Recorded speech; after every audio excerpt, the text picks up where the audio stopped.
All right, are you guys ready to start off some overarms today? Well, I'm here. The fuck is Kalamazoo? Yeah. Just, yeah. All right. So I'm gonna give it up to I think we're gonna start with the tournament half arc. So we didn't really start it off. We didn't really complete anything. You guys just walked up into the boulevard and kind of like saw the other contenders. Ah, shit! I forgot to get Knights. Fucking, god damn it! I forgot one thing. I forgot my own fucking fighter. Goddamn avatar. Shit. Oh, All right. no. Yeah, I'll make that in just a second. But anyway, you guys walk in to the boulevard, and you would see that the arena has been set with neon red lights. And there's two large announcer tables, black. Two men are sitting at both of these booths. Let me reveal both of them to you guys as they're. Oh. Oh no, did I write them down? No. I named them on the file. Of course I would. Okay. The man on the left over here. Both of them are both wearing suits, and with cowboy hats. Oh, Christ. The one on the left has. No. The one on the left has. The one on the left has a name sign that says LBJ. And the other one has a name sign that reads Ross Jim. Damn it. I knew it was going to be it. Yep. The man on the left goes, "Ladies and gentlemen, welcome to the boulevard!" Insert crowd cheer here. Woo. Thank you. Fucking Jim Ross. You mean Ross Jims, as he speaks up. Ladies and gentlemen, today we have a wonderful, spectacular demonstration of not only anima power, but perseverance and strength to display it today. Today we have the beginning of the King of Anima Fighter tournaments. Ain't that right, LBJ? You're right, Ross Jim. And today we'll show you the demonstration tool that they'll be using. Our combatants will be using in order to demonstrate their power. Now, where the fuck did I put that token? Oh, it's already on the display. And then they bring out this fat fucking dummy.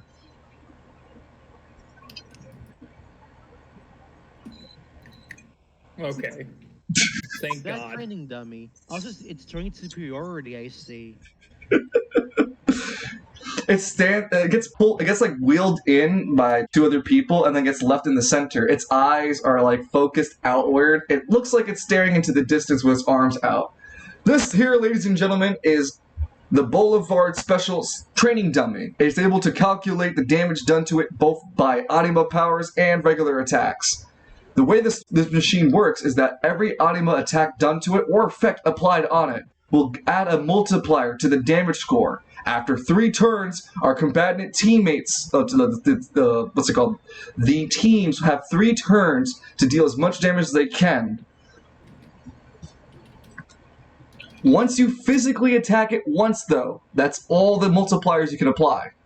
So it's kind of like the Super Smash Brothers training dummy, except a single melee hit will start the counter off. So you can apply as many AP attacks as you can before melee hitting it.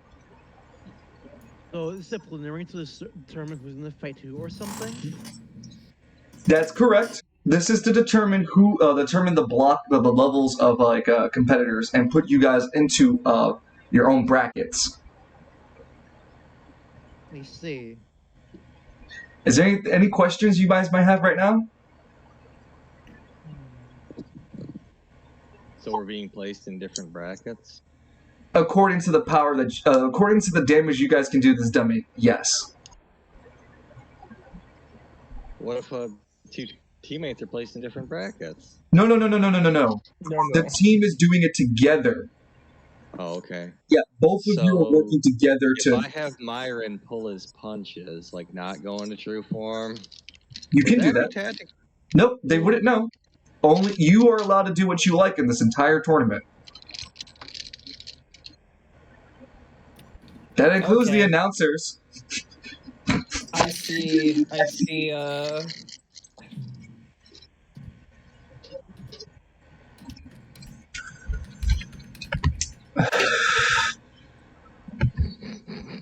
Oh, okay, so full heal. Wait, what No, happened? he was at the end of his life, he was a face. Well, I meant us. I don't know who you're talking about. Of what I said, shoot Kalis. Yeah. What is it, Line? Go ahead. I said fuck all the buck up. This is gonna be a wild one. All right. And who else better to go first than the winning bet team?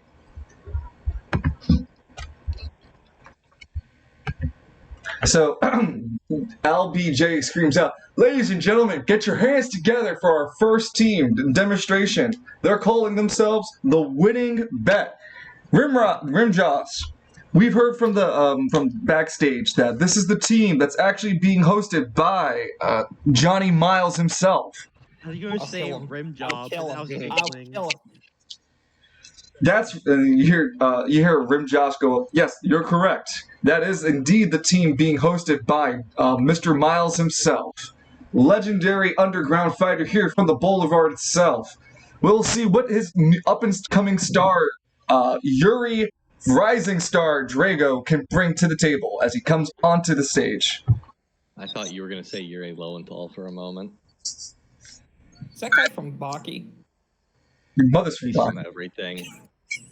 As well as his tag team partner, Roderick Rydon, a larger, burlier man wearing a trucker outfit. I didn't get a trucker hat on him, but he has a trucker hat. Chucker hat. Yep, he has a trucker hat. So let me guess, his fans have signs out where, like, where's the hat? Missing posters. Oh, The no. hat was- You want signs. Hold on. You want signs. I got fucking The signs. hat was taken by corporate. That's The hat was taken by the creative. They no longer want him to wear the hat. Creative's just WWE ruining good gimmicks. Hold on. You want signs. As soon as Yuri Drago goes onto the stage, there is a sign held up in the background. At first, you can't read it, but then the camera, as it always does, panels eventually over to it.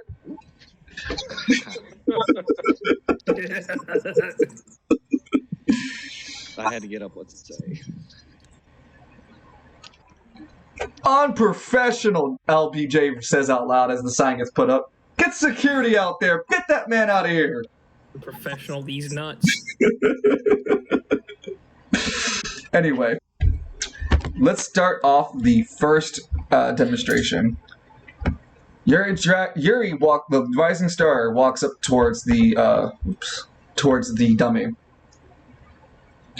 Both of his forearms start to get covered with a gust of wind that is visible to not only anima users as well as the audience.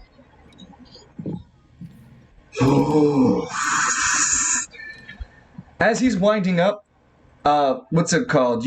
Everyone sees Roderick hold out his hand, his right hand, and a light begins to shine from it.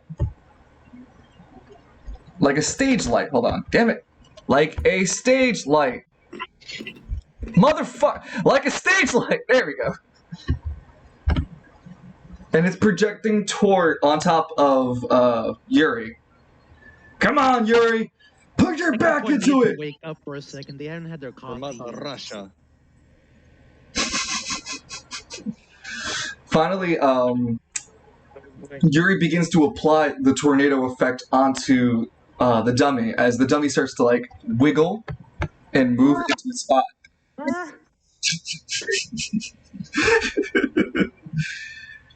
He spends all three of each round. So this is the beginning of the rounds. He spends 1 AP on himself. His ally spends another AP to buff him, and the last AP he spends is on top of the opponent. So he has 1 AP on. He has 1 effect on the dummy right now. On his second turn, with the winning bet's second turn, He then casts twice on top of the dummy, putting 3 other tornado counters on it. And the counters just isn't like a specific ability of his, it's more just how many anima effects are on top of it. And Roderick doesn't do any. No, because actually he does shine another light. This light shines on top of the dummy instead. And in the final round, adds 1 more hurricane counter before finally dealing a devastating right hook. Rolling 1d10 for strength. 1d10 for strength. God damn. Another 1d10. I say 2, dude. Yep, I know. He gets his reroll due. Yeah, he gets his reroll due to the lights effects on him. So he goes up to a solid 12 times 5 multiplied. He launches a devastating right hook with his anima power. 12 damage, and then a second attack, moving just as fast as he did, dealing half the damage he did. So 6 more damage, 12, 6, 18. Then each of those multipliers hit. So he deals 18 times 5. Get my calculator out.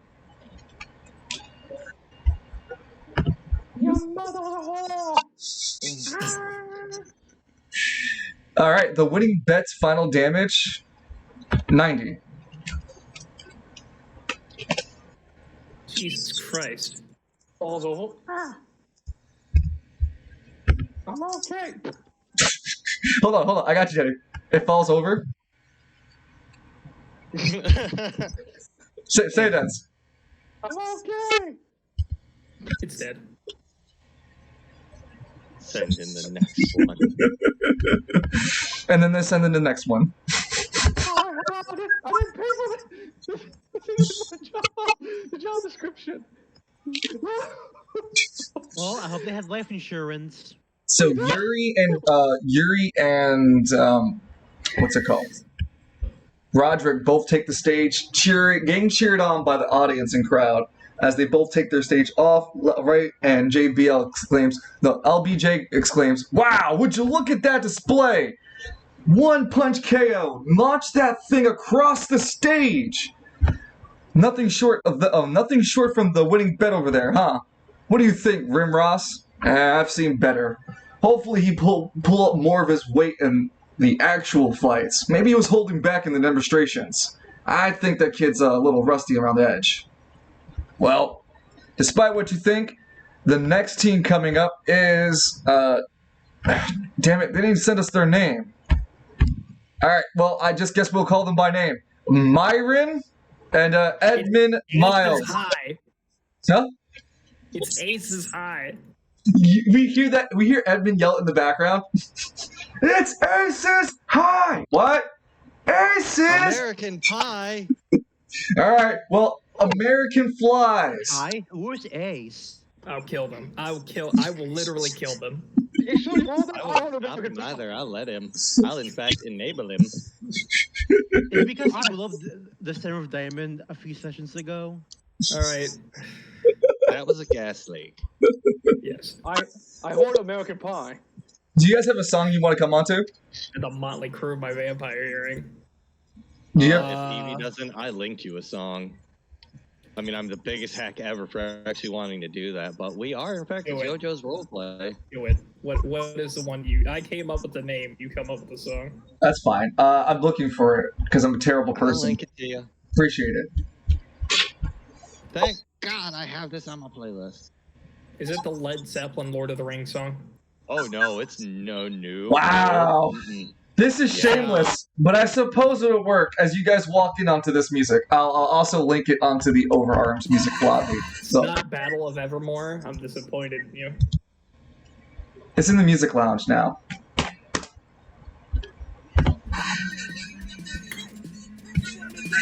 Oh And my I God. fully intend to let it play fully as Edmund and Miles walks in on it.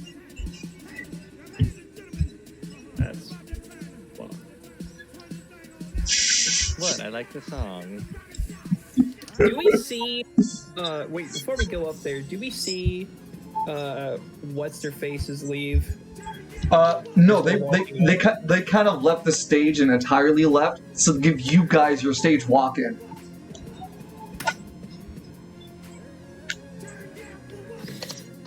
All right, Myron. Let's get this over with. Yes, I believe we have to assault some poor dummy. Hi, how's it going? Shut up. Well, damn. You know what? Well, damn it. That's not Emotional damage. Emotional damage. No, give him like the eyebrows, like mad eyebrows. The dummy begins to walk towards you too. I pull my gun out and point it at the dummy. What? I'm crazy.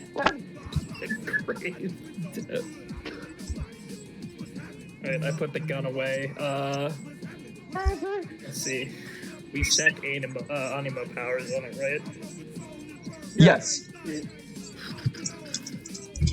Well, actually, before we do that question, will your AP be restored after this? Yes. I mean, thank you, DM, but yes. I was listening. I wanted to show I was listening. I never said it. That's the problem. Where is my? All right, here it is. Where's the crowd can have an effect on the fighters. So, like the more damage they do, they'll get buffs via cheers. Yeah, for a charisma check. Yes. I didn't write that's not in this fight though. This is the dummy fight. Okay. Yeah. Because there's a whole set of rules like tap. What's it called?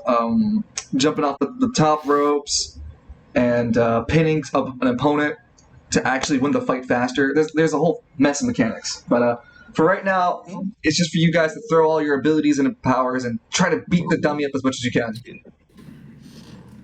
Where the hell is my? Dungeon, we codified Myron's anima powers at some point, right? Because it's not in the character sheet or under Nightfall. Yeah. Oh no, those are fine. Shit, huh? I did not put that there. Well, I know what your powers do. It's okay. I Don't. was thinking about it. He's never been in a fight. I remember. I'm sitting here trying to remember what my anima power does. Sorry. Oh yeah, no, that we have that written for sure. But No, we don't have that written. Well, really? Yeah. Fuck! Wow. I forgot what I put down. No, I know what your power can do. Like from 1 and 2, you can make fire constructs and create and set things up. Yeah, control the heat. Yeah. So essentially, you can put that big thing on fire. True. And Myron, shit. I remember what it can do. Yeah, the Hexa shit. Yeah, hexes are buffs, but I've written that down somewhere. Damn it. I'm sure you've written it. God. Can I catch this thing on fire without doing any damage to it? Without doing damage to it? Oh no, setting AP abilities on it won't deal damage. It's only when you physically hit it. So even damage like fire, setting it on fire won't deal damage. It's just it's waiting for a physical hit. It's like the Super Smash Brothers training dummy. You can basically beat the crap out as fast as you can for 3 turns, and then you have to hit it with a melee attack. Oh. Alright, I get it. Okay. Yeah, I remember I can reduce stats. So 3 turns to stack up, power up, and then you do 1 big hit at the end? Yep. Yes. Think of it like the baseball hit at the finale. Okay. So, Myron can buff either himself or Edmund throughout the turn, and also throw debuff onto the thing. The debuff won't be a stat debuff since it doesn't technically have stats that are manipulated for you guys. It's just a training dummy. It's got all stats at questionable variables for the purpose of being trained. That being said, the damage on Eevee's animal roll off of Dex or its own power. No, what was this? I mean, I never really discussed. Aren't you an intelligence build, Yes. Magician. Okay, so it's Yeah, magician. so that it's based off of your intelligence and range. Yeah, intelligence and range. He's just like, okay. He's a wizard, I'm a sorcerer. Okay. So my idea is to just buff Evie. So here's the thing though. Between both of you, Yeah. only 3 AP in the single round. So meaning if Myron, you spent 2 AP for your secondary ability, the second AP, that counts towards the overall 3 AP per turn. So 1 buff from you, Edmund can do something with his power, and then there's 1 more AP left. Is what I'm getting at. Wait a minute. Uh-huh. My AP only does damage with a fire construct. Or my anima only does damage with the fire construct. Yes. So will I just have the fire construct punch the dummy, or do I have to actually punch it myself? You could punch it. You could or use the fire construct, or use your gun. Okay. All right. I'm gonna keep the gun in its holster. I'm not gonna play that hand yet. Cool. No worries. And, I'm gonna look over at Myron. I guess it's time. Yes. I really don't feel like touching it. So, no, that's you. Somebody else touch it. I don't want to touch it. I don't know where they've been. They didn't look very clean. That's not fair, man. I work hard. Up. Ah. I'll change your mind for you. Oh no! Not you, the dummy. Oh, that attitude. What do you call a dummy? He begins to aggressively assert himself by spinning in a circle. All right, He's T-posing at us. I believe Kalis. Do you want to go first? Yeah, I want to buff Evie's intelligence. All right, Evie. Let me look at your intelligence stat. I'm at max intelligence. 12. Jeez. Why the fuck are you 10 at everything? What? The fuck are you 10 at 10 at charisma, 10 at dexterity? I mean, double the AP stat. So 5? I have 10 AP, 10 dex, 10 charisma, and 4 strength. Because I had 9 dex, and you told me to level up, and I had another ability point to put in something. Yeah, but you can't be at 9 dex though. The dice is already. The numbers are even. Oh. Yeah, so we've been at 8. 10, 12. Yeah. 4, 6, 8. 10. Yeah, so that's where I put it. I put it in dex.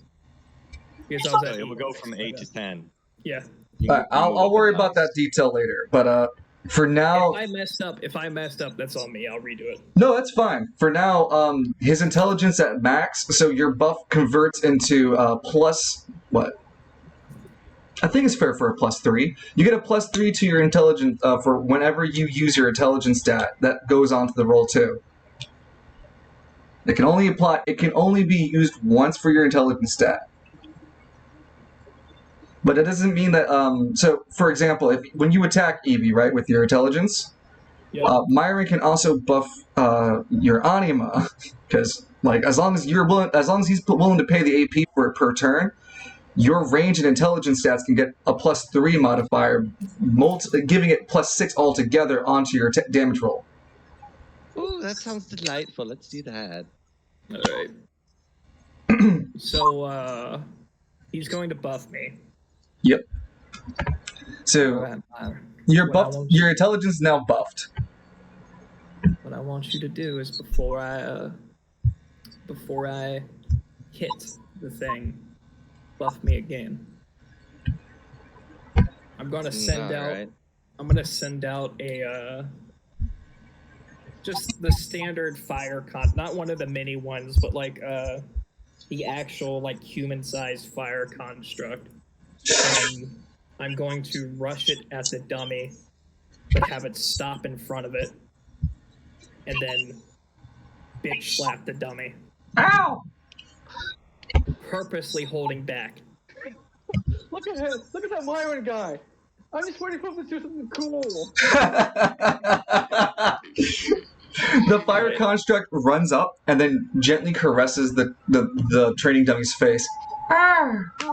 And then I wanted to bitch slap the training dummy. And it bitch slaps the training dummy. No, I mean as the attack. Wait, you said do it gently and then wait. No. Bitch slap. I want to bitch slap the training dummy, but purposely hold back the bitch slap. Okay, so you do the bitch slap, right? But it comes off like a gentle caress.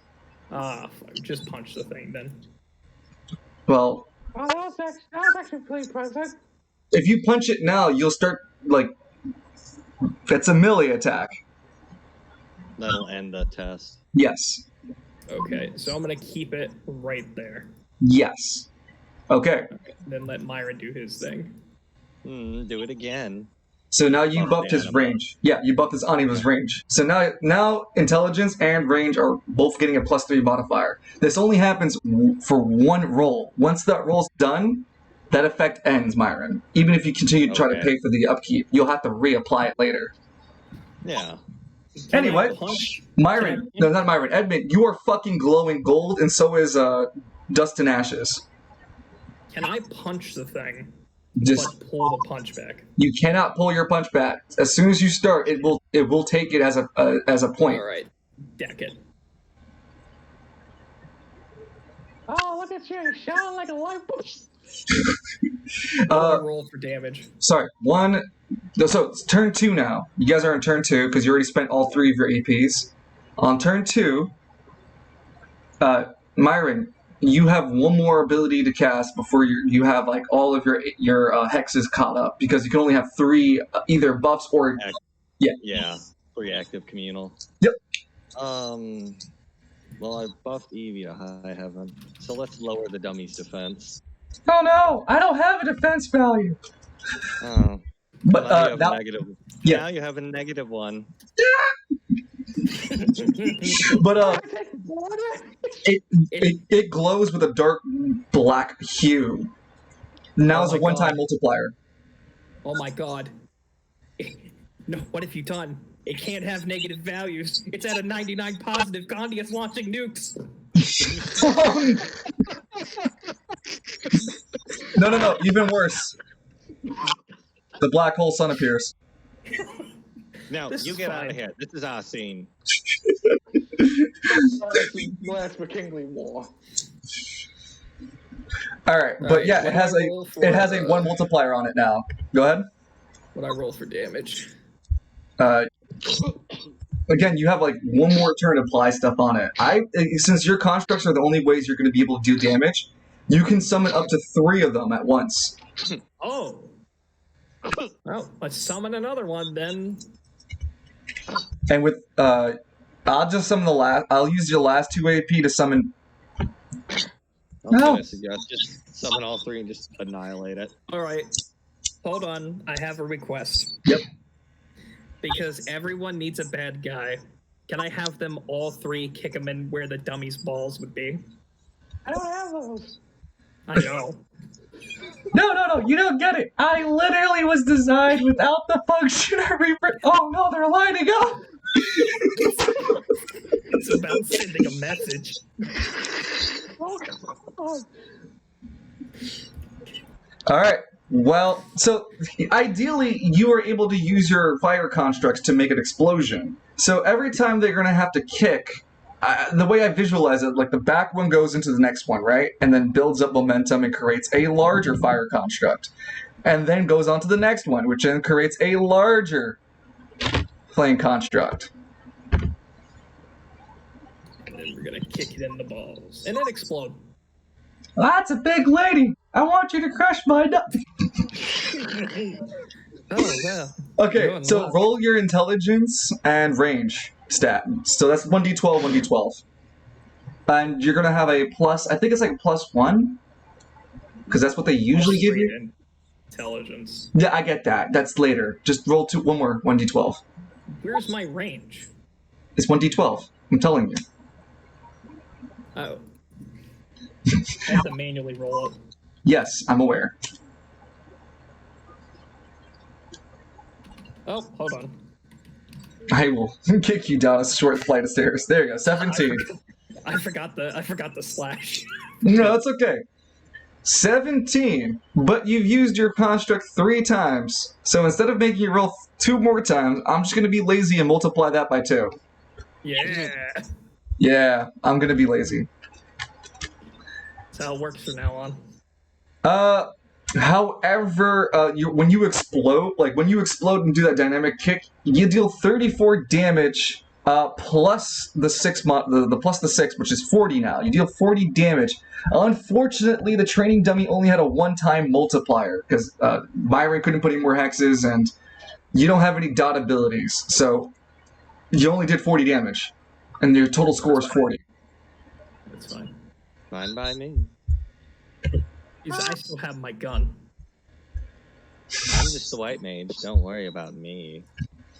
I'm fine, don't worry. I'm okay. He blows up. Oh, so Wow! Whoa! What a... that was a hot lady! Woo! I would have liked to take a ride on her. What you say, LJB? I say that she was a smoking hot lady, and God willing, I'd marry that woman. can I look? Do I hear what the announcers say? Yep, Yeah. Can I look over and flip them off? you totally can. That's what I'm gonna do. Myron the White. Shut up, Jerry. Woman. Well, oh, we are being flipped off by Edmund Miles. Wait a minute, Miles, isn't that Johnny Miles' kid? Oh yeah, it totally is. Well, shit, must be hard to be up under that stage in your father's spotlight. Will he be able to stand up to the test of his father? Let's see what the score of the dummy gives him.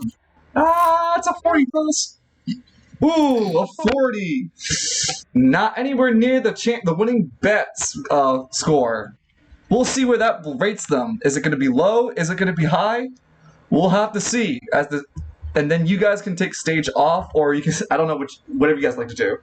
Before I leave, I must go. My planet needs me. I'm gonna pull out the same sign they saw before. And then, like, you see Myron just, like, frame, like, legs up. And just, You can see the edges of the cell frame, though. As a matter of fact, I'm gonna toss one of these signs out into the audience. There we go, and leave. Hold on. At least let me get the sign out first before... And then let me get the camera for the player, the audience. There you go.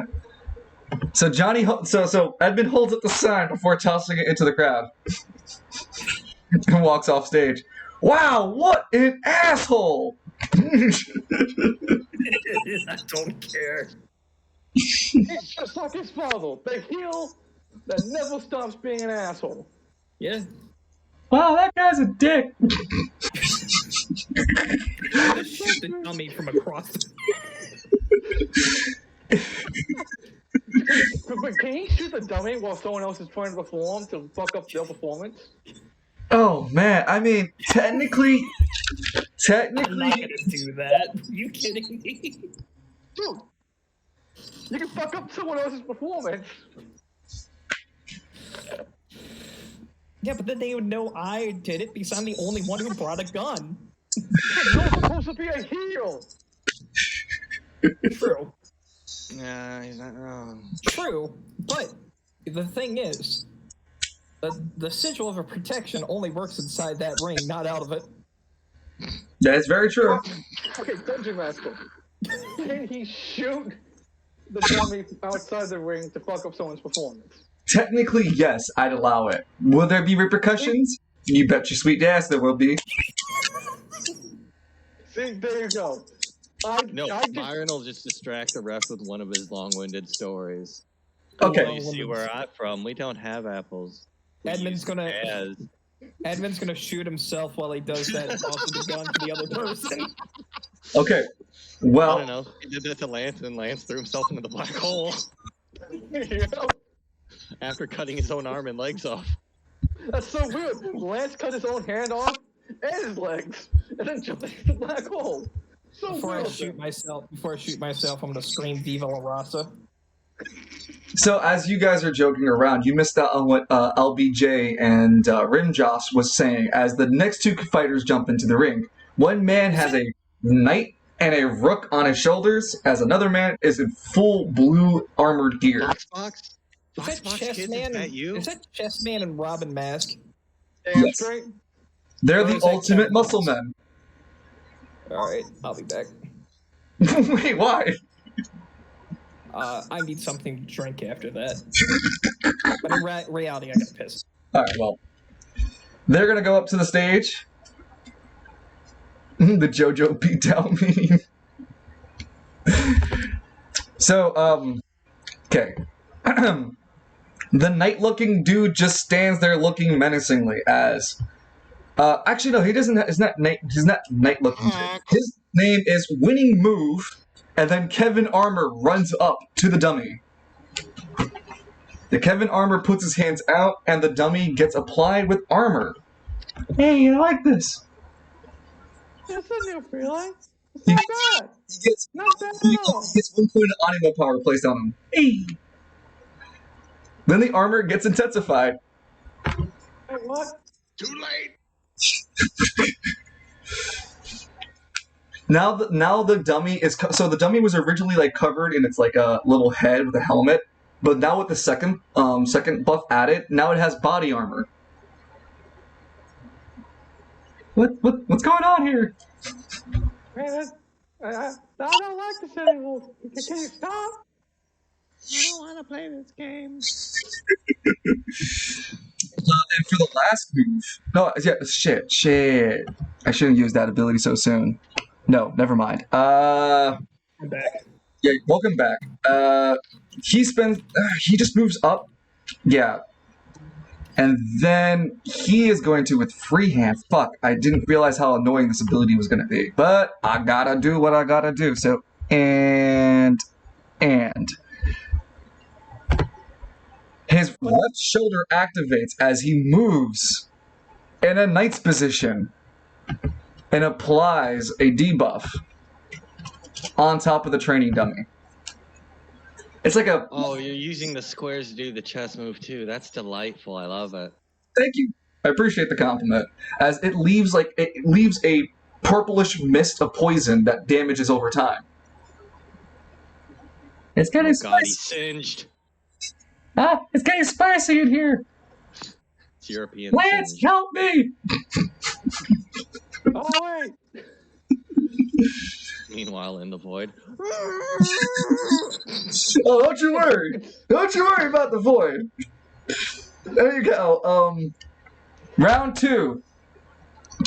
Kevin Armour applies the last bit of armor he can as the final buff on top of the training dummy, adding a 4 multiplier. Now the training dummy has a shield. I don't need this! Why? Why was I doing this? On the top of the second turn, because the mark is left on the floor, the dummy takes another point of modifier damage. So now it's up to 5 modifier. Winning Move then activates a 2 AP ability. And we'll say he goes up to here. In a straight line, leaving another trail of purple mist.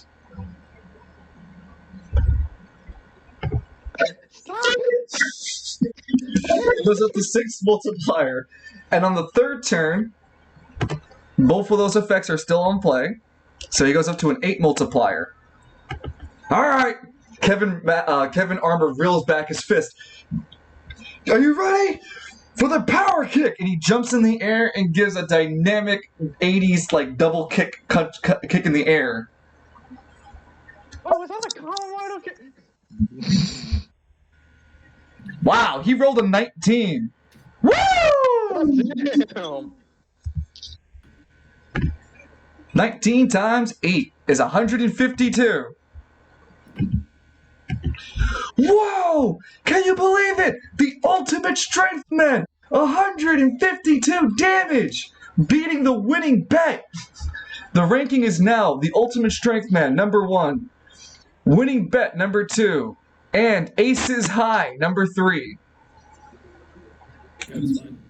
It looks like poor Evan Miles no. can't get out of the shadow of his own dad, continuously being the bottom bucket of every conversation. I'm sorry. Oh no, it only makes me stronger. Keep going.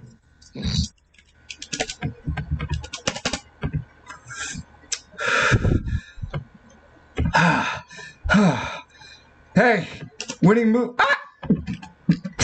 I'm not okay. Hey, winning move. We did phenomenal. Kevin Mass walks up to his partner, but his partner walks away from him. Yeah, the name sign. Oh, well, you can't win them all. Kevin Armour turns to the crowd and cheers, and as the crowds cheer with him, he stands his ground like, yeah! Really soaking it in. He must be really happy. His father, what was his what was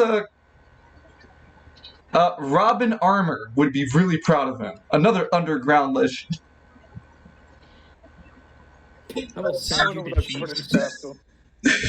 I would have loved all of that British bastard. Gave me once fall back in the fucking ring of hell. That's where I saw a man get turned into noodles and got eaten alive. True story. Damn, Ross Jim. Well, we've already gone through 3 of our dynamic teams. After our next team, we'll take a sponsored break. Our next team is going to be... Our next upcoming team is going to be the Astral Luna. Did I not create a... I know I created you. Sponsor these nuts. Yeah, it's just roll 20, not there we go. Coming into the ring is a large, burly man. According to the sheet, his name is... can you pronounce your first name for me real quick? Seinrich? Seinrich Gunvald. He seems to be a newcomer into the up-and-coming ground. Man is a giant. Does he eat his greens or what? I see the split image of Andre the Giant before us, my man.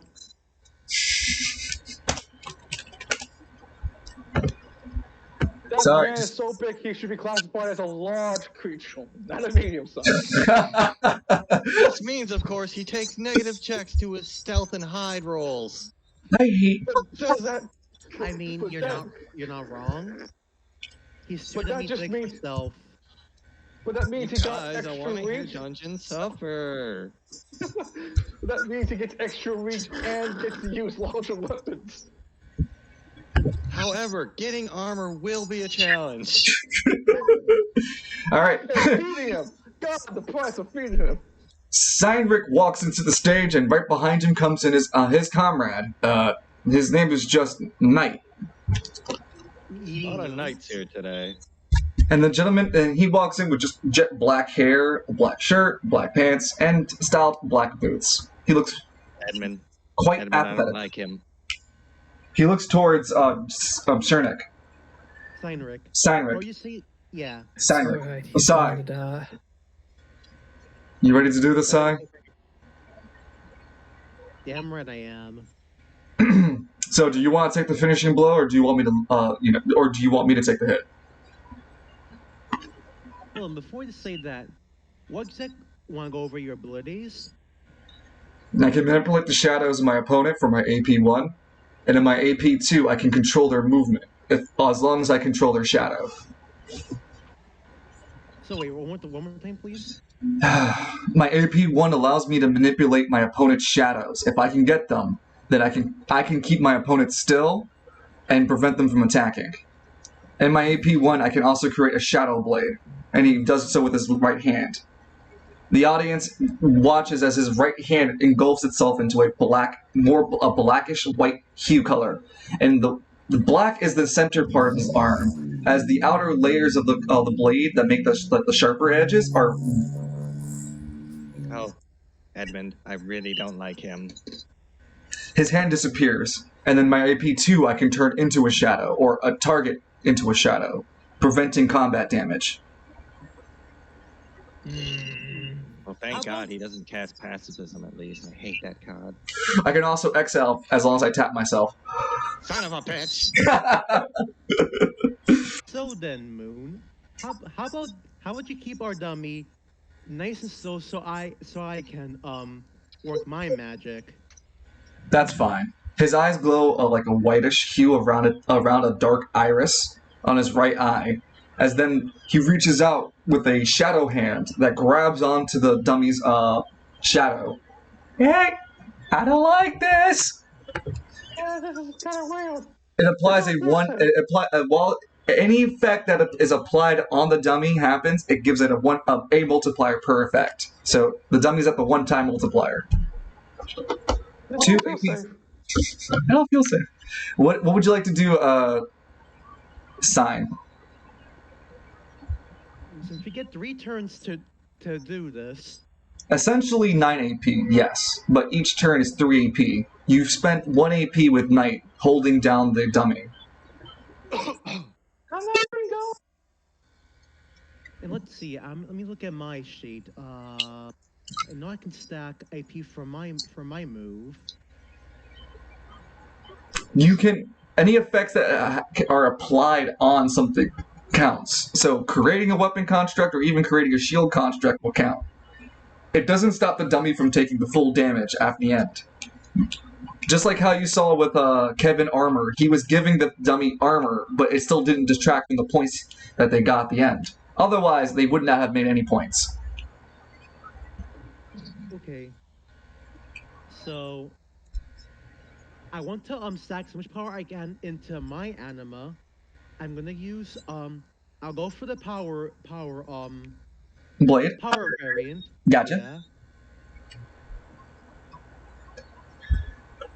Yeah.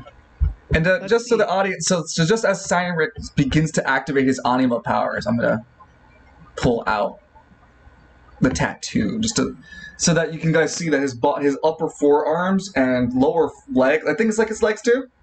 No, just his arms. Okay, so yeah, his upper forearms, like right across them, begins to glow a bright blue.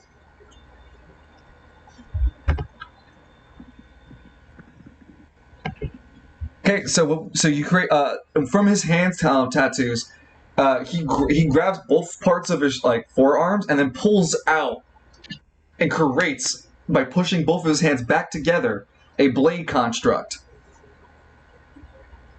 The blade construct looks like a dual-edged glaive, but it's missing the other half of the glaive. So it's only like one half of a full glaive. It looks like it's made up of like chainsaw teeth. Like it's like a chainsaw but on the blade. Yeah. A chain glaive, if you will. Minus the engine. I knew where you're going with that. You know, if this is talking about out of the drawing literally right here. Let me see if I can just pull that up. Oh, I can make a token for it based on the image you sent. Yeah, I put it right here in the chat so our players can see. Also, I am mad this shit took me 3 days to do for something so simple. It's that simple. It looks pretty cool to me. Space colony, Neo Mexico. It's just a sombrero. Can we not do that right now? I don't go into your role plays and talk about Neo Mexico. I mean, think of the motto, everyone. Mexico's not real. It can't hurt you. Fuck you, Danny. And fuck you, Kalis. Fuck me yourself, you coward. Never. At least buy him dinner first. See? No, I've already bought him dinner twice. It's got me nowhere. Oh. Fuck, he's not wrong! Oh, fuck. I'm really upset how wrong that is.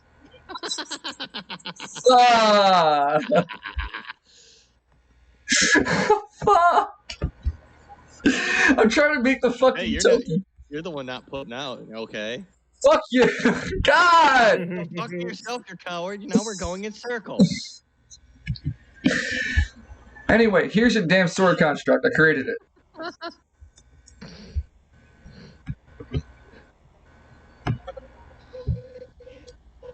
It's not supposed to be this huge, but here we go. That's what she said. Haha. Haha.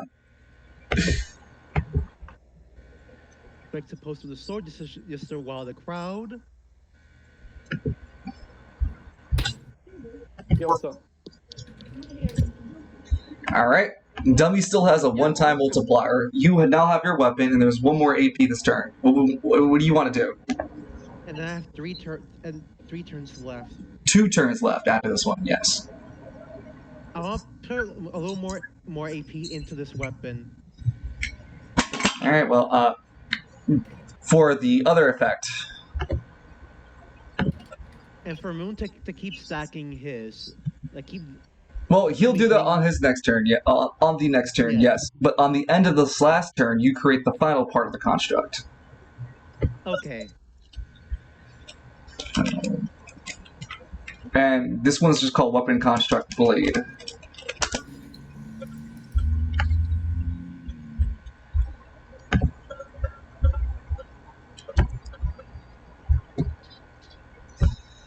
Dun.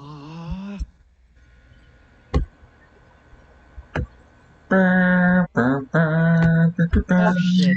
I forgot to link you the song I wanted to. 1 second, put it in the music lounge. Will do. I have your other weapon. Oh, no. Now I have your other weapon.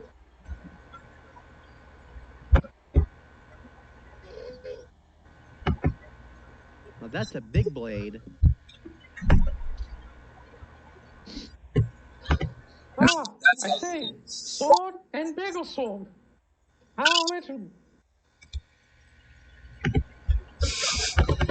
The smug doll is not impressed. There we go. Now we're in turn 2, I believe. Yes, we are. Well, I'll stack more power so that way on turn 3 we just actually destroy this thing. Knight spends 1 AP to continue holding the training dummy in spot, adding another multiplier. Now it's 2 multiplier. What do you want to do? It's like, while Steinrich is charging up his attacks, he'll look to them and say, "Oh, don't worry, this will all be over soon. Try to enjoy the show while it lasts." Knight gives him a smile. I have always known you to be the quite the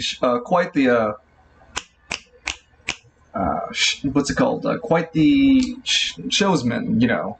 So I expect a good show from this attack of yours. And with that, we got in the first place, my friend. So wait, what are you exactly doing? You have your weapons already out. What else are you doing? Well, stacking AP to Showboat a little. Appeal to the crowd. Yeah, the numbers. Pretty much, yeah. To make the modifiers to power and accuracy stronger, and for the final turn, he'll go and attack the dummy. And then for extra overkill, I'm gonna want the junction as well. Wait. I'm trying to reread your bill. I really need to have densed it up. I'm gonna end up doing that after the session.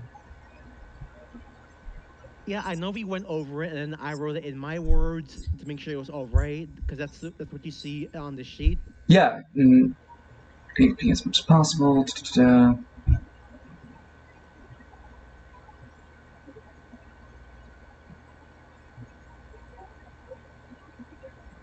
2 AP per construct created, meaning if you create 2 for the accuracy and the damage, it would be a +4 to accuracy and to damage. I don't see where I let you, so the AP is more simplified, Nova armament, which makes your weapon made of starlight, made of any form he needs at the moment. Instead of both these new weapons do that, follow their marked starlight, and means AP to maintain. Yeah, so like I said, this gives you a +4 to your attack and damage. I don't, if you want, you can spend an AP just to show to the crowd, like to flex to the crowd your powers and like use your starlight weapons to create like a fantastical display or something. But in the grand scheme of trying to get a multiplier off on top of the dummy, it won't work. Okay, you know what? Let's do that. Let's show off to the crowd. Sure. You aren't able to get any of the benefits for this round due to the fact that this isn't supposed to be like a what's it called? Technically there isn't really an audience out here. This is just a demonstration for like the judges and the other people you guys are fighting. So I thought there'd be a bunch of like, out-of-weight white dudes watching. well, no, that's for later. I'm like Okay. yeah, this is the first. I'm new to this sport. Sorry. It's okay, but I mean, technically, you would wow the. NASCAR. LOL. You would wow the judges, and they would find wow, whoa, look at that display of martial prowess and those beautiful weapons of his. Wow, Cernic really has it going on for those attacks, those with the shiny flare. And as you spend your 1 AP, Knight really can't do anything other on his turn. So, I forgot your weapon constructs aren't 1 AP; they're 2 AP per creation. Oof. Yeah, so it would have been Knight holds the W down 1 turn. You created the first construct. Then on the second turn, you created the second construct, and then he does again to hold him down. Now you guys are on your 3rd turn. So, what do you want to do now? Look for the finishing blow. Okay, but before you do that, Knight spends 1 more AP in order to get a 3-time multiplier. The best that he can offer for you as you spend your 2 AP to swing with your weapon construct. Hey, wait, dude, don't hit me! I got wife and kids! Then. Oh, you first. No, you're fine. Do you know what you're rolling with to do damage with your weapon construct? That I actually don't know. No worries. You chose Guardian, right?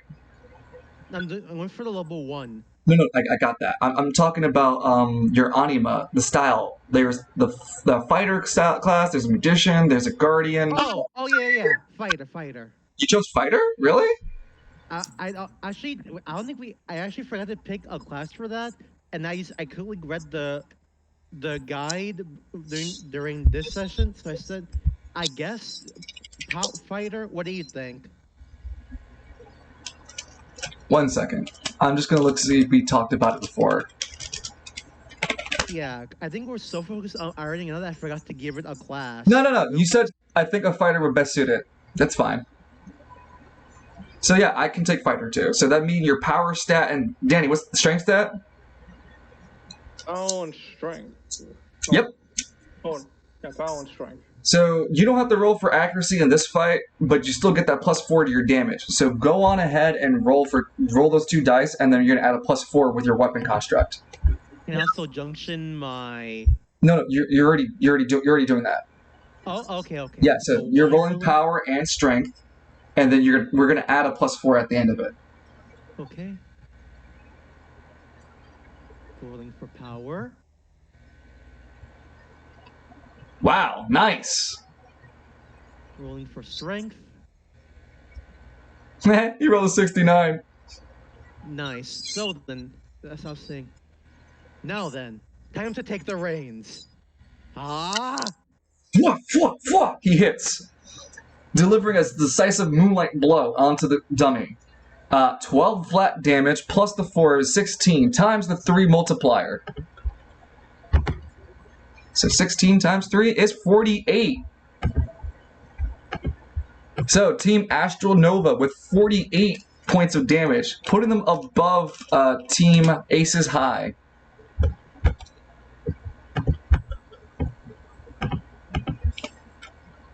Oh, Moon, how was that?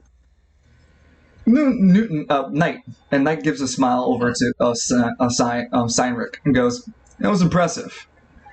Keep it up for our fights, and I can't wait to see how it's going to turn. If we keep up like this, I'm sure we'll have an easy time in the tournament. Just don't forget. Oh, yeah? Just don't forget our actual objective." And he leans in so no one else can hear them. "We're still looking for the emissary, the Black Hole Sun." Right. I mean, that's why I came out here. I know you finished your great journey, and he begins to lead Cyril off the stage as your constructs fade away and your tattoos go back to normal.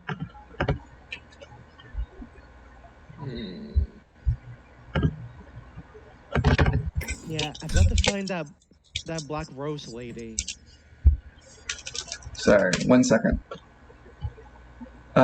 Great distance is what you called it. That's what it was.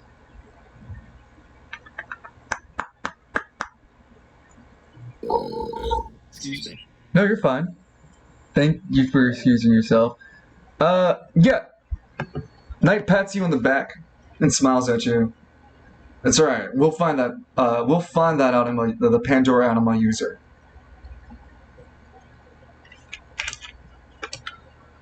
But right now, we just gotta focus on this tournament to get information.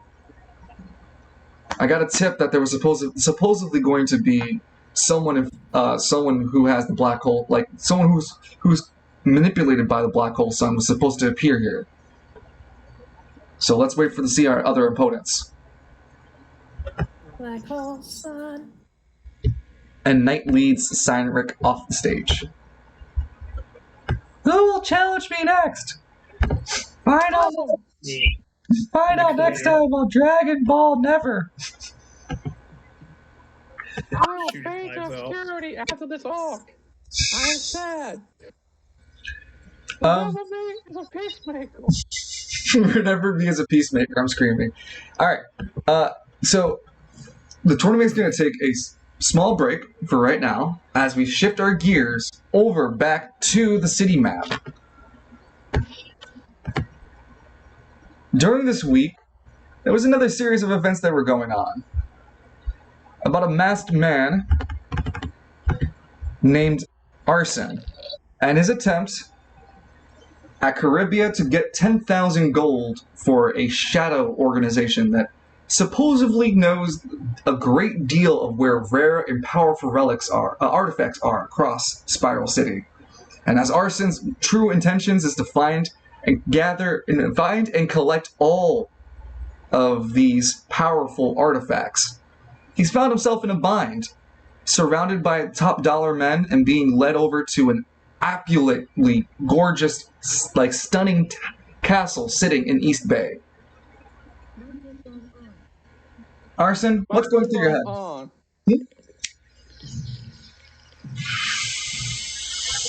Austin? Arson, how do you feel? Yes, what is it? Oh, he's very relaxed. He's just sort of like playing with like some paper clips in his hands, like kind of like one, playing with them like coins. Arson, as you're about to reach the steps, you're being flanked by 3 men, like in the diagram above. But before you make it out to any closer to the castle, a voice pierces from behind you. You 3, what are you doing? You notice that a man appears up behind you guys. Jet black hair, purple suit. He radiates intimidation at you. Salutations. I wasn't talking to you, and when I do, you'll address me. He points at the man right between both of you. You! What are you doing? Sir, we found this guy. Sir! He glares. He puts his finger on pushes his index finger into the man's forehead. You will address me as Baron, correct? Yes, Baron. Good. He takes his finger off. Continue. We found this man in the West Bay trying to rob from us.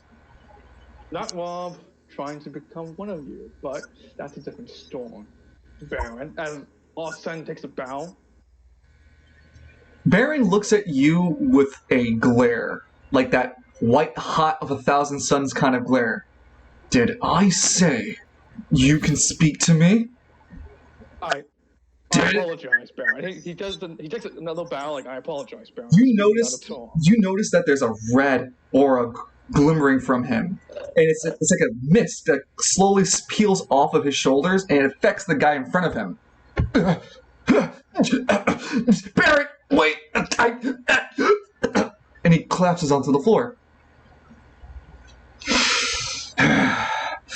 Did I tell you can talk to me? Good. Austin looks over to collapsed man. Oh, Looks back to Baron. he's foaming at the mouth. Instead of white foam, there's red foam. Ugh. And Austin would do like a bit of a zippo and gives him a thumbs up, knowing that he needs to shut the fuck up. Good. You two. Away with this one. Yes, sir. And they both grabbed their former colleague and disappeared.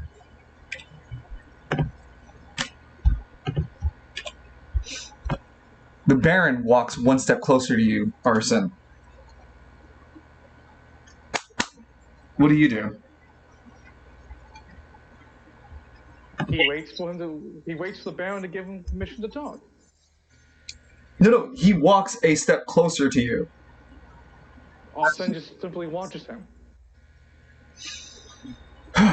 He fixes his collar of this outside jacket. I apologize. I'm usually way more well behaved than that.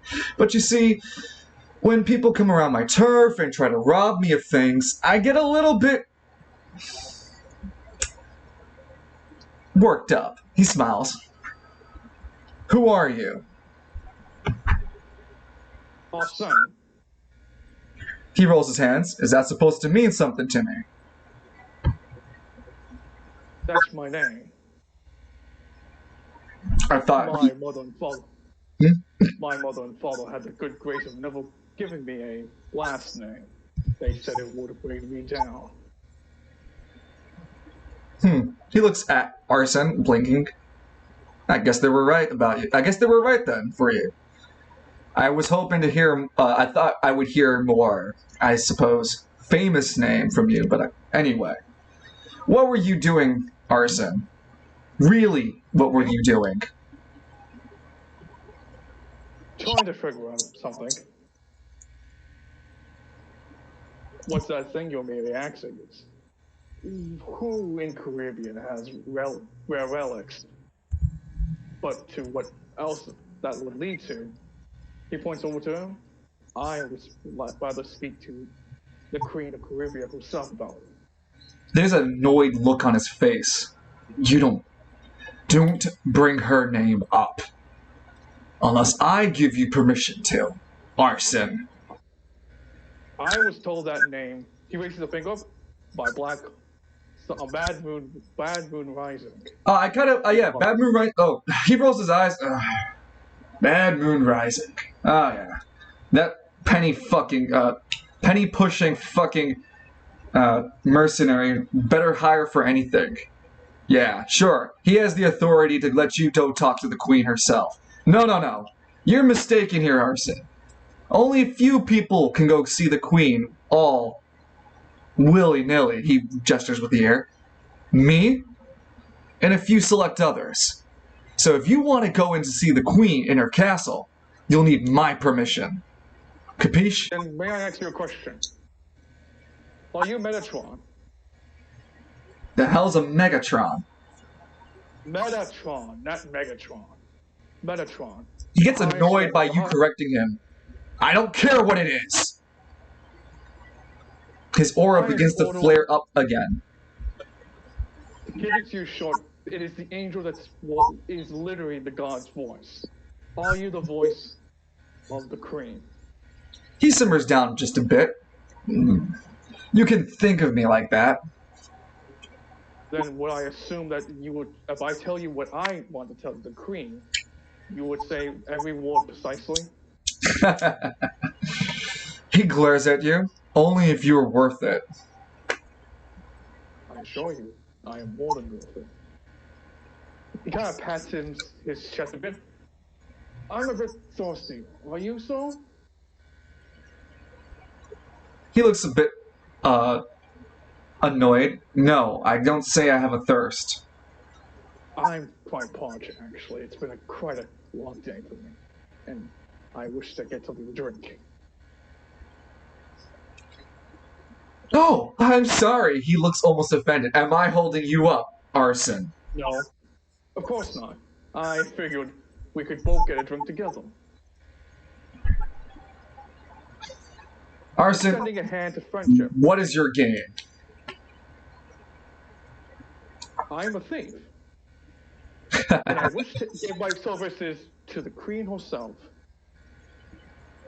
You, a thief. And you want to offer yourself like some sort of Robin Hood to my queen. He takes out a paperclip. What is like the most notable thing on his person right now? Oh, that'd be his wristwatch. Right into his hands, his wristwatch. Huh? As you can tell. What the? He sees the paperclip on his wrist? My skills are quite handful. Your Wayward Son has a look, right? Yeah, it looks like a it takes the form of like a humanoid who has bandages around its eyes. Did I ever upload an image? The fuck did I upload over here then? Oh no, you did not have that as a name. No. I have your token for Wayward Son. Because it would appear. If it's a token of.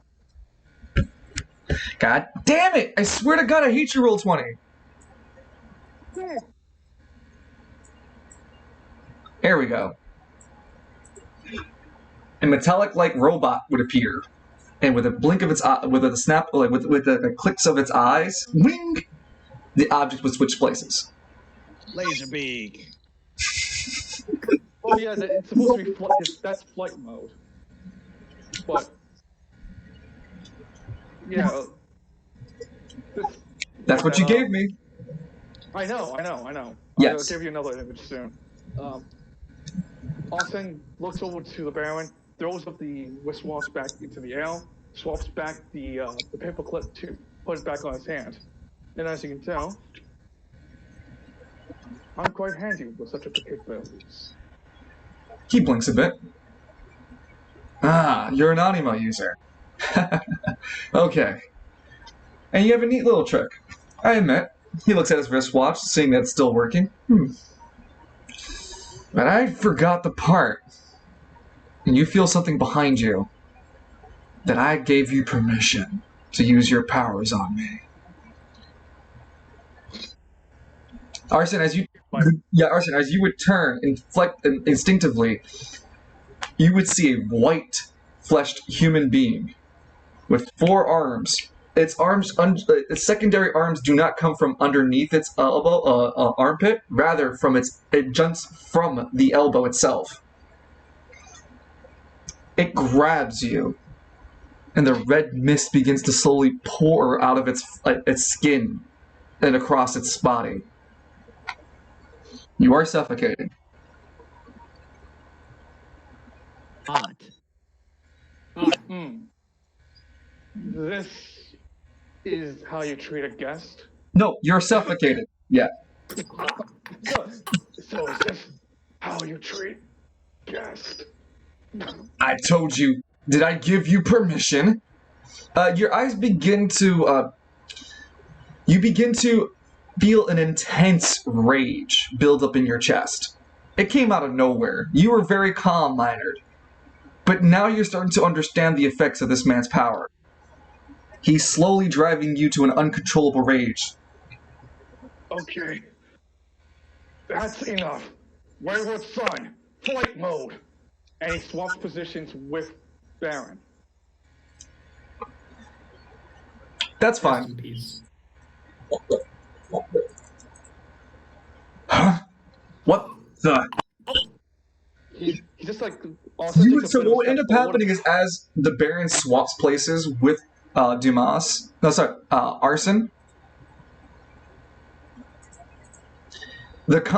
his anima goes through him. What the? He looks back and sees Arson stepped away. Arson, though you teleported away, the mist is still just a bit on you. Still slowly driving you into that anger. You'll have to roll me an intelligence check of a higher than an 8. You can junction. Yeah.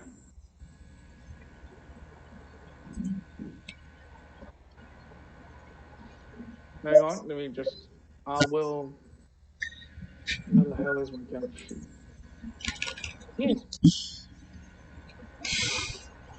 I will clearly junction. Excuse me. And I would do it with. God damn it, Wayward Son's speed to get back his senses quickly. Okay.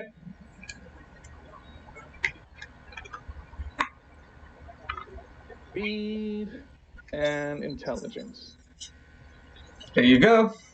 So you're able to resist the effects of his anima. The Baron holds himself. You seem to be very capable of an escape artist, Mr. Arson. Yes. Austin's kind of talks like you see a bit of the red mist coming out of his mouth, like yes. I wish no more fighting. I'm sorry for my rudeness, Baron. I'm from a foreign nation, and I'm not accustomed to your rules. I offer my hands in service to the Queen, and I'm sorry for my mistransgressions on you. I only wish to give you the utmost performance of my capabilities and powers, so you may best judge how I may aid for Highness. I simply wish to be as a thief to her aid. And how can I bind your loyalty? Words are fancy, Arson. That's for your Majesty to figure out, not for us. Do you not think that's fair? She is the He rolls his eyes. I suppose you have a point, Arson. Now go before I change my mind in delivering your message. Leave Caribbean and return in a fortnight. A week, I think. Weeks. No, 2 weeks. So yeah, sorry. Then return in a week. If I have, if I hear any person report to me that they've seen you, Arson. Oh my god, what the hell? And with that, Whoa. your message will be delivered to the Queen of Caribbean, but you are exiled right now for a week from Caribbean.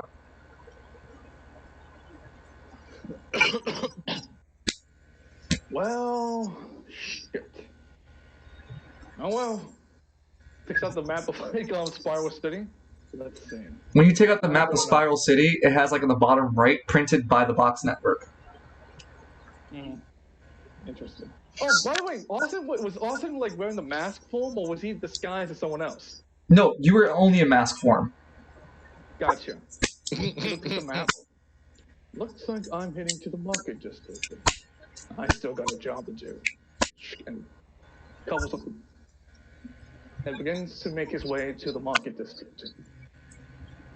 And it's actually canonical because that's one of the only two ways that get in and out of West Bay, Caribbean is through the West District or the East District Bridge. I'm sorry, yeah, because the South, they have a giant wall that keeps out most of other Caribbean from the other district. He means the poor people. Yep, the poor people. Alright. I give you permission to apologize. Well, I hope you. So, as we watch Arson walk out of the West Caribbean and makes his way on foot towards the Market District, that will also herald the end of Arson's first week in Spiral. Not his first week in Spiral City, but his first week of roleplay. I was gonna say shit. I was gonna try to rob the market district to get that money I needed. Yeah, you still have a month to do that. Oh, I thought it was a week I had. Oh, I thought. Oh shit! Yeah, you do have a week. I'll push it up to 2 weeks. Thank you. Yeah, so this would be. Go rob the market. But he's still breaking your legs. Yep. That's God the damn my rules. legs. Them's the rules. So the camera will panel. So while Arson was trying to figure this out, will panel back. Actually, man. I want to panel over to Lower Spire, but we can't because we need to finish up the tournament, the first week of the tournament, at the very least. We don't have enough time.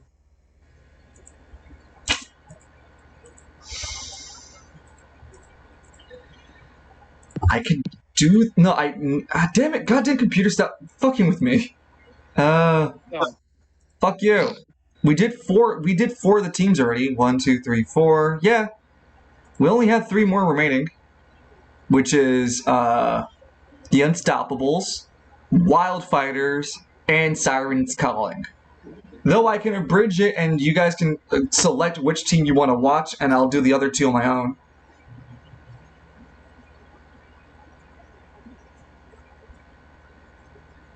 How does that sound? What are our choices again? Your choices would be to watch and we can watch. I can go through all three of the final members because I have their powers up and everything. You guys can choose to watch only one of them. We move on to the second week, and we also begin the lower Spire deconstruction event.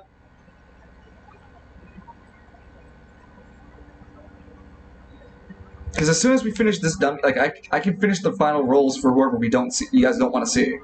But we have the Unstoppables team, the Wildfighter team, and the Sirens Calling team. Yes. Hello then. I wish to order a drink. No. I thought to everyone else. What? I got a drink in mind. No. I'll be the bad guy. I say just one. That's not even a bad guy. I respect it. Let's go ahead and do that. That's perfectly fine. I'll choose the team to make it easy. The Unstoppables. That's fine. I got all their character artwork displaying ready for them. But because you guys aren't, because there's no more player urgency, it makes this a little bit harder. But onto the stage comes two gentlemen. Blaine Paddles, which is the... Oh, I didn't move the camera back. We come back to the arena. And on arena side, we have Blaine Paddles, which is this gentleman in the bottom right, the bottom, as well as The Wall, which is what he goes by, the gentleman on the top. He just straight up calls himself The Wall. Whoa! But does he always refer to himself in the third person, like the boulder? The Wall is going to create a wall construct right over here! And a massive wall make him appears. like Al Jordan too. Yeah, big and dumb.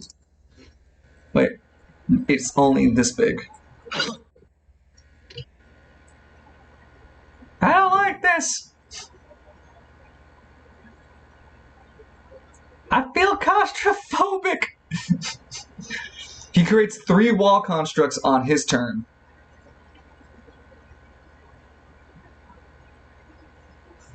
Why do I live to suffer? On the second turn, Blaine Paddles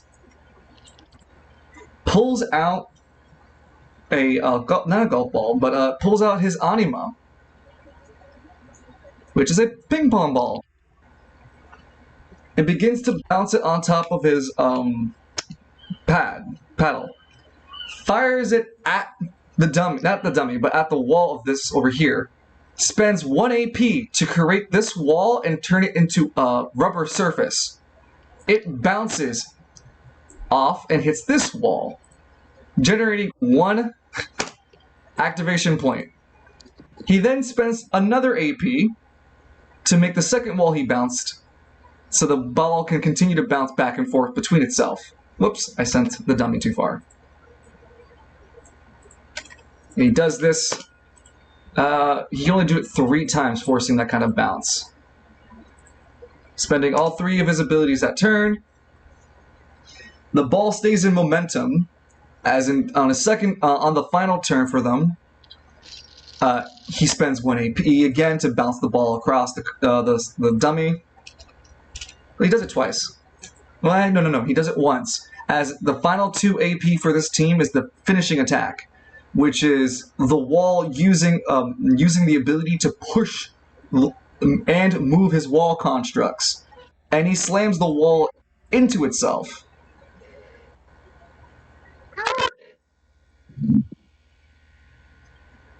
Rolls a 2 1d10s. A satisfying 8 times 4. Damn. Dealing 32 damage. Wow, a team lower than Aces High. I never thought I'd live to see the day that happened. Edmund. Is Edmund still here? When you get a Yes. chance, make him disappear. Which one? Follow your heart. Follow your heart. He just gestures vaguely towards the announcers. Both of them disappear by sundown. McDLT. McDonald's lettuce and tomato ham. Why do they call it DLT? That sounds so weird. Okay, I'm back. Had to use the bathroom and take water, whatever. No worries. Welcome back. I'm just looking at a fucking McDLT. I don't get it, Kalis. Why? Oh no. It was an actual product. I know. I just don't get why. It was a failure. Yeah, clearly. Anyway, I'll finish off the rest of the rolls on my own for the rest of the sorting tournament portion of the tournament. But so far the brackets would be that the winning bet gets to choose where they get to place themselves. Let me get my tournament bracket creator. Create tournament bracket. Name a bracket. Well, we don't need to worry about that. Teams. 6, 7, 8. We have 8 teams. Winning bet gets to choose who they'll fight against, and due to the fact that you know what? I mean, they would typically go for the lowest. Actually, the winning bet didn't. No, not the winning bet. The Ultimate Muscle Men. They won. Fuck, who the hell would they want to fight? Oh, I know who they fight. Wild Fighters. Yeah. So, hold on. Let me pull out Team Wild Fighters so you can see why they picked Wild Fighters. Boop. How's there Huh? a bundle of sticks? What? Oh, Because they're a bundle of sticks. Well, no. There's the first fighter of Wild Fighters is no other than Matthew Menace, a formal Navy SEAL, ex-cop, ex-military, etc. Oh. He does what he Chris does. Redfield? Huh? Is he Chris Redfield? Something like that. He's good at what he does, and he does a good job at his job. The Beast Bastard. And next up is his partner, which is Johnson Jono, otherwise known as Joe. That's it. holy, that's going on file. I wonder who Lance's partner would have been. Well, too bad. Lance doesn't have a partner. But yeah, there's one really good fighter, and then there's a 16-year-old high school student. Nice doesn't have any legs. God, it's an anime protagonist. California's anime protagonist. And so, Jojo and Matthew Menace, part of Wild Fighters, will fight against, what's it called? Ultimate Muscle Men.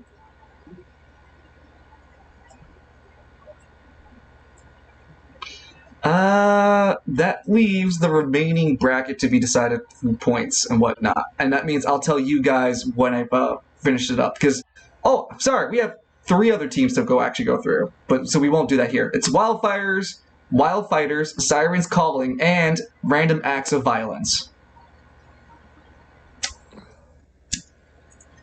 With that being said, we move back to the city map. And then we begin the second week of second week of June roleplay. The only ones who really can take actions would be like Sai, Myron, Edmund. We'll talk about Arson in just a second, as Zector Father Falcone and Alistair are committed to going to Lower Spire. Oh man, the boy's pretty lonely, Neil. Says Lance. We'll talk about Lance in just a second. But yeah, we gotta get through this roleplay bit first. Let's go talk with the two people who are in team. Aces High, Edmund and Myron. What would you like these two characters to do this week? Are we out of the, Are we just, like, hanging out? Yes, you're in the Sauntering Stallion, as this is the start of the second week. You aren't right now committed going back to the Boulevard right now. Did the upgrades to the Sauntering Stallion take effect? You did buy stuff, and yes, Edmund bought stuff. Yeah, admin bought stuff, yes, but you don't get to see them until until the start of the next month. Oh yeah, unions. 6 dude, 1 dude. Because what he currently bought was an uncommon TV. Yeah, it's union. It's gonna take him a month to mount a TV. Oh no, the TV would be there, but its effects towards your commerce won't take effect until next month. Okay, well, in my head canon, I've told you the reason why it's gonna take a month in my head. Yes. The union. Fucking union. Wormtongue, you wouldn't happen to have 2 mason jars with lids, would you? That's a very peculiar question you asked me, Edmund. But I happen to, and he procures one underneath his cloak. A mason jar.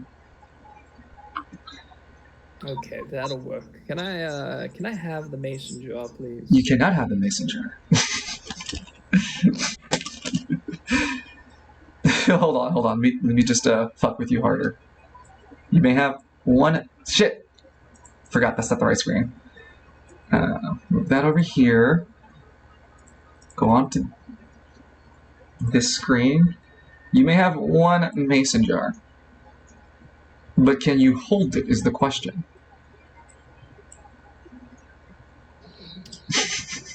That's a giant mason jar. To be fair, you didn't specify size. Thank you, Bright Lord. He bows. You wouldn't happen to have just a regular mason jar on you, would you?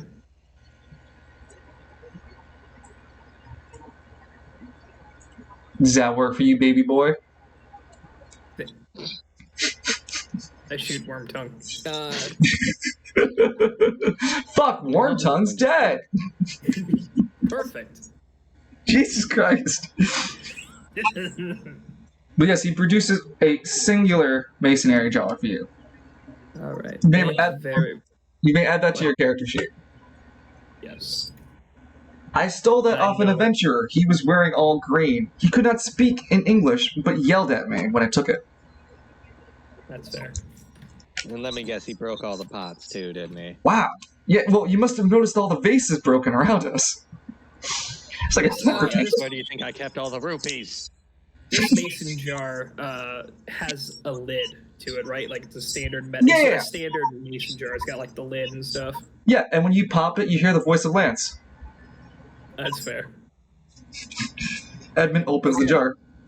There's a specific reason I'm asking all these questions that we'll get to later. I know what I'm going to do today. I'm gonna wake up to do violence, okay, apparently. I'm gonna have a jar of dirt. Son of a bitch. Alright, well, Myron, what would you like to do this week? Well, I really didn't know we were going to be free from that tournament. I thought we were going right into it. I didn't have any plans. No worries. We'll just keep Myron, well, we'll have Myron double up looking for the Cimarellis right now. Wait, There you doesn't go. Myron have to go see whoever to get his... Dick Bobby? He did it already. No, No. I'm certed. I'm certified relic crafter now. Hangs in the Sauntering Stallion. It's a little, like, printed off sheet. Certified certificate. It's like hanging up by the bar, behind the bar with all the other, like, certificates and, like, legal stuff. The legal stuff. Can't have a gun in the bar or it's a felony. Also, can we have Wormtongue look for a, anvil?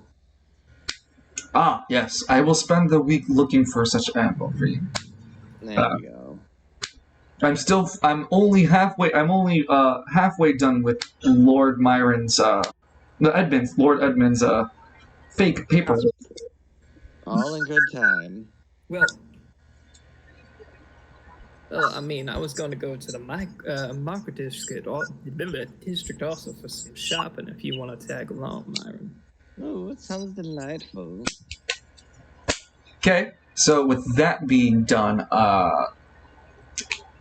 Myron, just make me a intelligence and a power. Because you can junction with this a check. But essentially, you're working with Grimtongue, and both of you are looking across the city using your 14. That would be on the nose for what I needed you to roll. You were able to narrow down where in Travail she might have gone. Considering the context of this person, she has to be a government official. Kind of narrows it down, doesn't it? Mm-hmm. Travail City Hall it is. I'm having flashbacks, gentlemen. I'm fucking having flashbacks!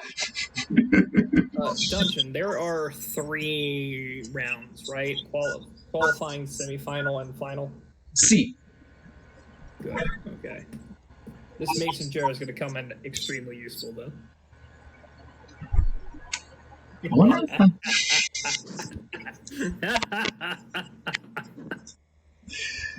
Well, Edmund spends his week getting dirt. I also want to go to the market district too. The dirt's not going to go outside and get the dirt and fill it up. It'll take you a week. Take me a week. I'm joking, no, but what do you want to buy at the market district? I'm either looking for I'm looking for a rare object worth at least 200 gold. Sure, that can take place in the value of like a really fancy wristwatch, clothing, earrings, like it's jewelry, whatever you could come up with that might come with that value. But I can fluff it. You can find 200 gold worth of an item anywhere. Okay, so I want to Oh, you're talking about to use it for your gun. You cheeky fuck, huh? Okay, no, that changes the playing field. No, you would need to get, like, powdered gold. And yeah, you can still buy it, but you'll just need to get someone to, like, craft it into powdered gold. Powdered gold? Wait, no, gold would be for the millionaire buff. I'm looking for the exotic buff. Oh, you can use, like, I think I've labeled it there, like jewelry or something like that. Yeah, So, rare metals, rare objects. Rare metals at least worth 500 gold. Rare objects at least worth 200 gold. Or relic scraps. Wow.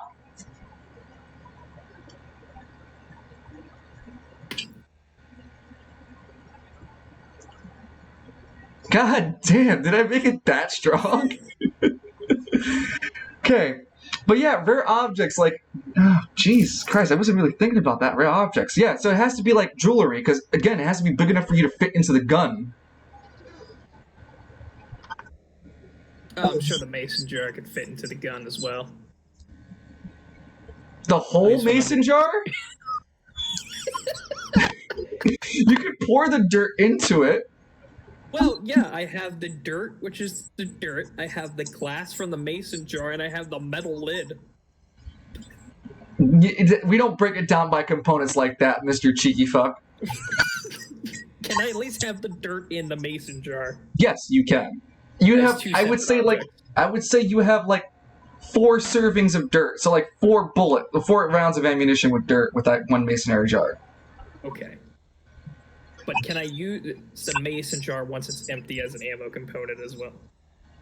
Yes, but only one masonry jar. Yeah, no, that's what I was asking. Yeah, at the end of using it containing the dirt, yes. Yeah. All right. Anyway, So, you're going to spend 200 to get yourself a rare object. I would say it's just like a neck. You would find a jewelry that sells necklaces. You can buy a dozen of these if you like. all right, I'm going to buy 2 necklaces. No worries, spend your 400 gold. Oh. He has a gun. Everything is free. True.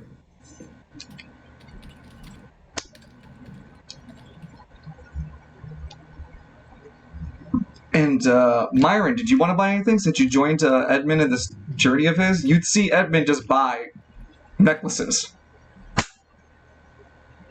I've learned not to question what Edmund puts in his gun. Doesn't have to. But I can't really think of anything off the top of my head. I'm afraid I'm just here for the ride. No worries then. You just notice that most of the people around you guys are like wearing some sort of relic or artifact. Or I just realized the sink is. Shut up, you! Shut up, game night! Don't point into the audience. Stop pointing up. Now everyone notices the sink is not connected to the wall. I'm ashamed. I run off. Oh, I just noticed that. I know, right? No, it's one of those ones built in the middle of the room. It's a bidet. It's a bidet. I'm fucking screaming. That's a bidet where you can just walk right in. No. I have the best thing for you guys. As you guys are walking through the market district, Edmund, since you aren't really doing anything here and you're just around for the ride, you actually get a chance to hear some of the news regarding... Huh? Myron or me? Myron. Yeah. Yeah. Said me. Sorry. Myron, you... This is going to be Father McKinley all over again, isn't it? God damn it. Myron, you overhear a few people talking about the Heroes League. Apparently, from what you can overhear, Plutarchus has been missing for like over 2 weeks now.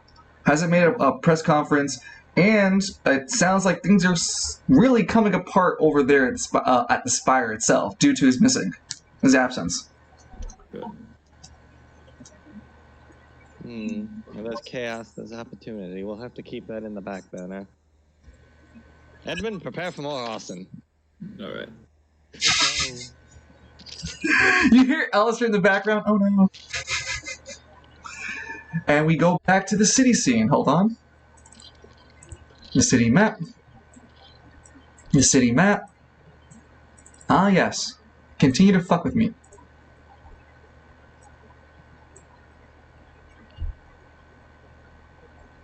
Okay. And now we move our camera over to the lower spire.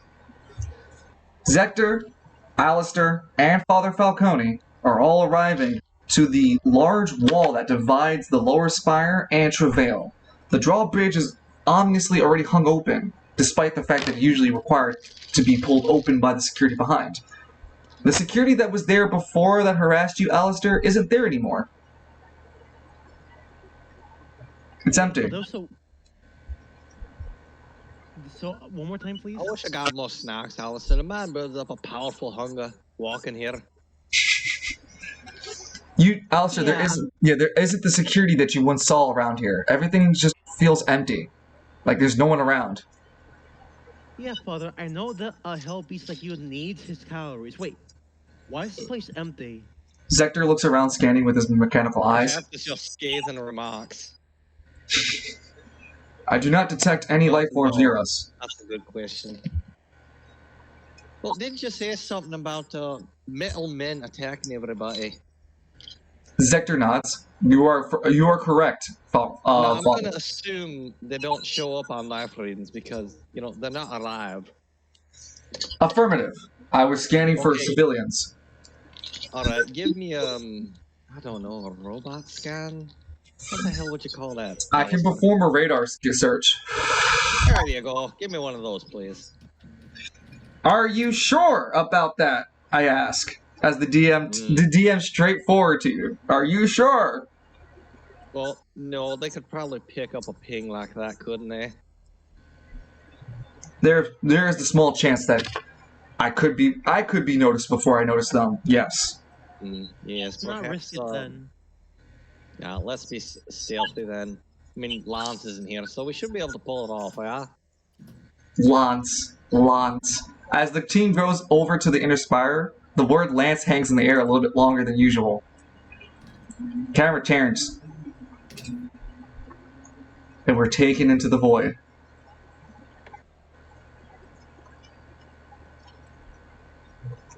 This is when everyone looks at the screen. And see that we're in space. Space. It's our sin. Yeah, essentially our sin. There's the lifeless body of Lance floating next to the golden dude, and Plutarus completely knocked out, zonked out. So, sends Lance towards Plutarus. Looks poor guy. Why is Race Banner there?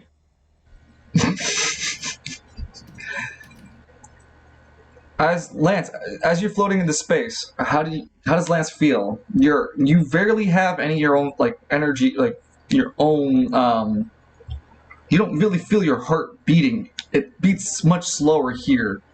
Everything around you feels like it's crushing weight against you, and you're only conscious by the virtue of 1 AP. Well, earlier Lance had reached over to the golden suit, and some blue light started flickering, and he started hearing a voice. Yeah. Yeah. Before we get into that, though, just first with Lance, how's it feel? How Lance feels is like it's like nothing's happening around him, but he's conscious. It's like trying to drift into sleep, but your body's asleep, but your mind is fully wild, and he's just struggling to like feel the digits of his hand.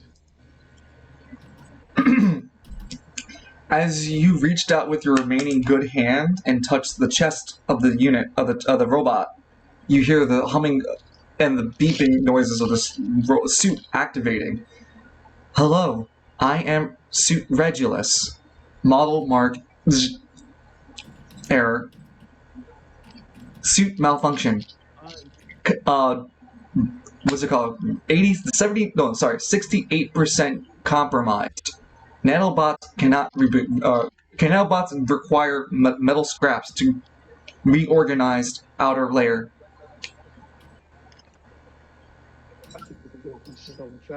Can't hear you. I think we could work on something like that, says Lance weakly. Error. Voice recognition pattern not found. Register new user. Name? Lance McKinley.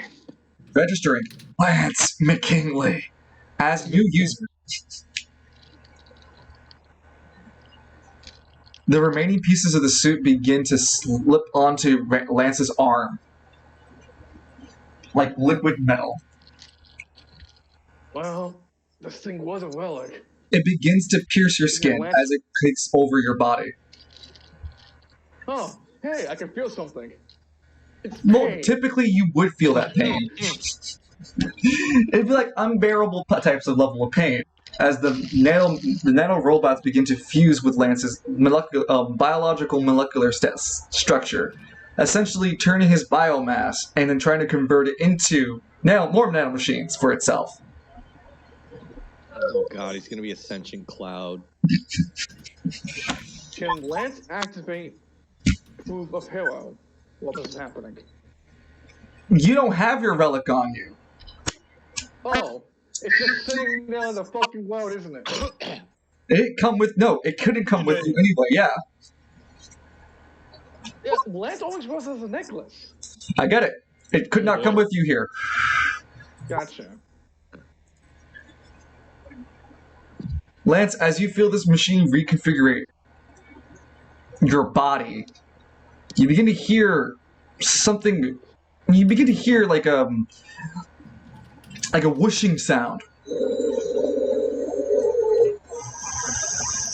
Does it boot up to Windows Vista? No, man, it's Windows 98. Hey, I take 98. 98 was great. Anyway, a purple mass is seen to you, and in the center of it, a man is revealed. First his silhouette, and then he comes into clear view. All right, you called me. So what the hell is so important? Who the hell are you? Sorry, wrong screen. The man looks at Lance. Man looks at Plutarus. And finally the man notices the flying fucking monster.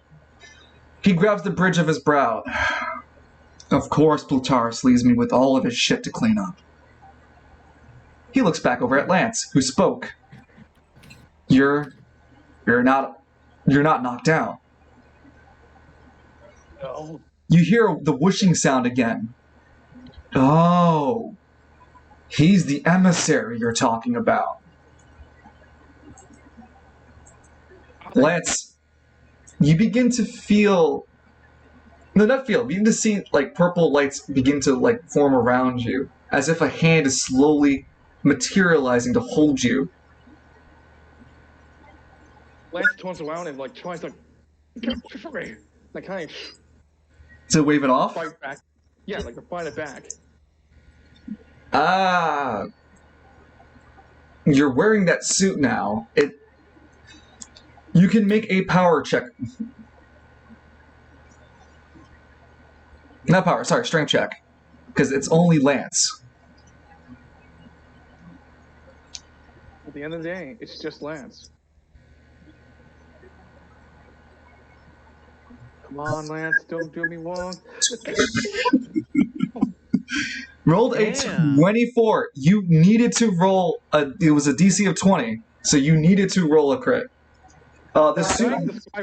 Sorry, before you go for further, the suit also gave you an augment of +2 due to its destroyed condition. Meaning it could do much better. But yeah, 26 for Lance. Go ahead, describe how you would have broken out of that grip. As you see, like, the hand slowly, like, completely clips, Lance just, like, grabs whatever it is, his middle finger, rips it off, and throws it back into its own hand, flicking the board back at it. I'm not an emissary of this thing. I'm Lance McKinley. So, as Lance declares his frustration and anger, the man simply looks back at the mass of purple and goes, yeah, so you sure you want him as your emissary? The whooshing noise begins again. He looks back at Lance. You're not wrong. He is strong. I mean, oops. After all, he's still resisting you. So I do see your point in why you want him. But I need him back. The whooshing noise intensifies. You can keep your emissary here until you figure out what you want to do with him. I'm taking Plutarchus with me. You get in here and try to touch that buckle, I'll break you every goddamn bone. You want an emissary? Lance points at Plutarchus. Take him instead of me. That's not how it works, Lance.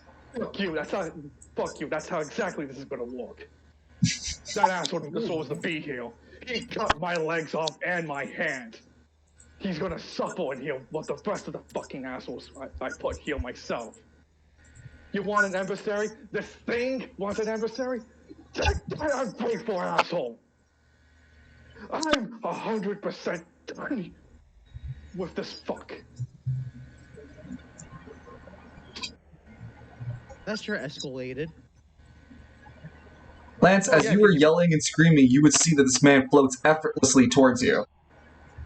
He's like around your height and muscled, wearing a full metal armored battle suit.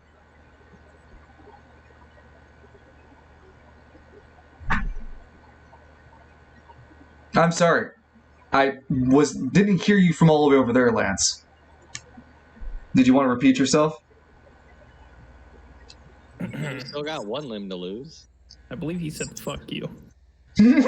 Hold on. I'm surprised you didn't hear me from over there. Lance kind of like gets into his face. Fuck you and fuck Plutarchus. Take him as your emissary instead, and leave me the hell out of this shit. Well, that's the unfortunate part here. I can't. You fucked yourself here, buddy. He flies off and looks over to revealing the space between you two. You fucked with the black hole sun. No one told you to touch it. Remember when you took that relic, the artifact, and used it? He looks back at you, Lance. You imprinted yourself onto it. Your very energy and life force will continue to power the black hole sun until it turns into its true form and devours the universe, the stars, and all the lights within. You are just as much as an emissary, and he pulls out the other half of the black hole sun, as I am. Then why the hell are you walking with this thing? It's trying to destroy all of us. Don't you get it? We become the heralds of destruction. And in the wake of destruction, we will create a paradise in our own images. Fuck that. That sounds fucking moronic. You're literally destroying Offer to be everything. God. That's dumb. He looks confused. Everything. You really are that simple-minded, aren't you, Lance? He looks dead cold. No wonder why your father left. Oof. What do you know about my old man? He begins to project the memories of you across the surface of the black hole sun. Everything. From your thoughts, how you felt, betrayed, to even trying to bargain for his love.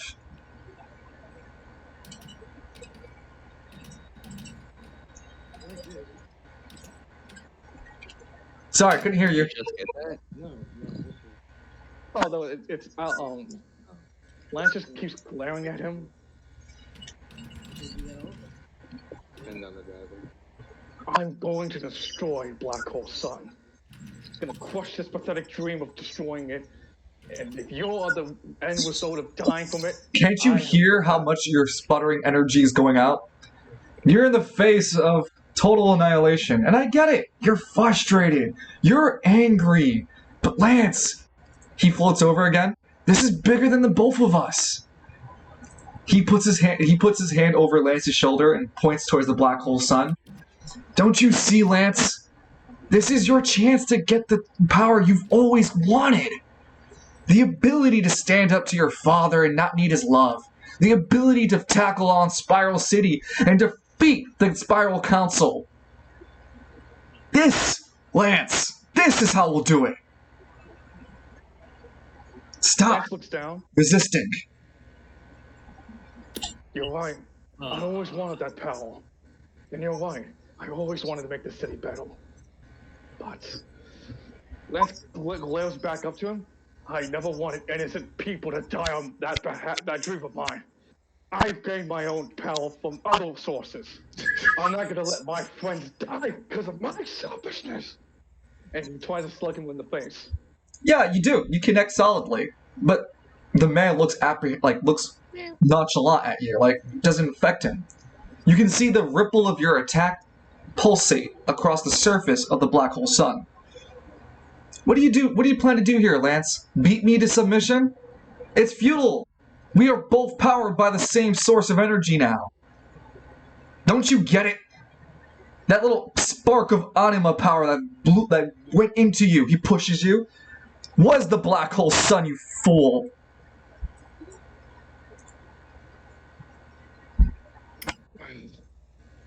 When will you get it? The sooner you do, the sooner we can move on to the next and final phases of our plan, assembling the last piece of the black hole sun. And I have reason to believe I've finally found its location. I just need to talk to a certain... He looks at a note that he had for himself. Sauntering Stallion.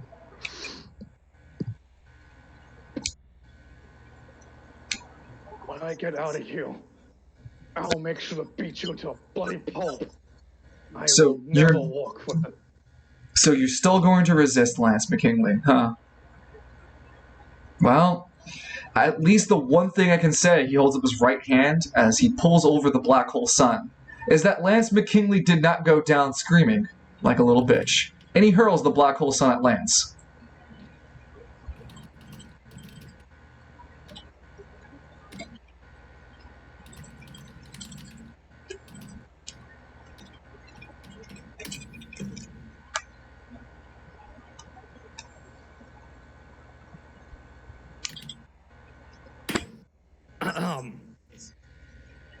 I thought I checked my DMs. I saw plenty of DMs.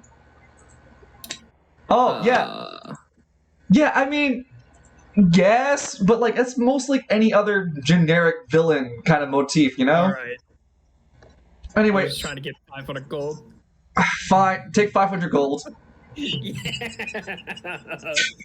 I'm like, come I on. pointed out the Nightwing reference. Another 500 gold. It is Nightwing, yes. I just couldn't think of any, like, it's supposed to be, well, he doesn't get a chance to reveal his name because Lance is thrown into the black hole sun. The ending of the scene is that this man takes Plutaris and walks back through the black hole sun and disappears back into Spiral City with Plutaris. Didn't Lance do anything to like break out of what he's in? You're in the best memory Lance has ever had. Dead. Oh, that's the worst memory too. Well, I was gonna say breaking doors. No, No. we'll go back. We'll get back to that later. But Lance, that's where you are. You were sent to your best memory ever. And with that, we return back to the city map, which returns us back to the lower spire, which returns us to the lower spire itself. I will grab the 3 players necessary for the scene without grabbing Father Falcone's church, because that's not supposed to follow you. Oh no. Not again. Everybody's gangster until church comes to them. Everybody's gangsta until the Titan starts to walk. Yep. Oh no, chain of memory moment. Sorry. You can fix your chain of memories. Get So- it? She said the name of the game. So, as we appear back, snap back to reality. You guys appear back to the lower spire. At a small district, a small, more residential district that wasn't available to Alistair when he first came by here. As the streets aren't being held off by any security guards, there's no one around, actually.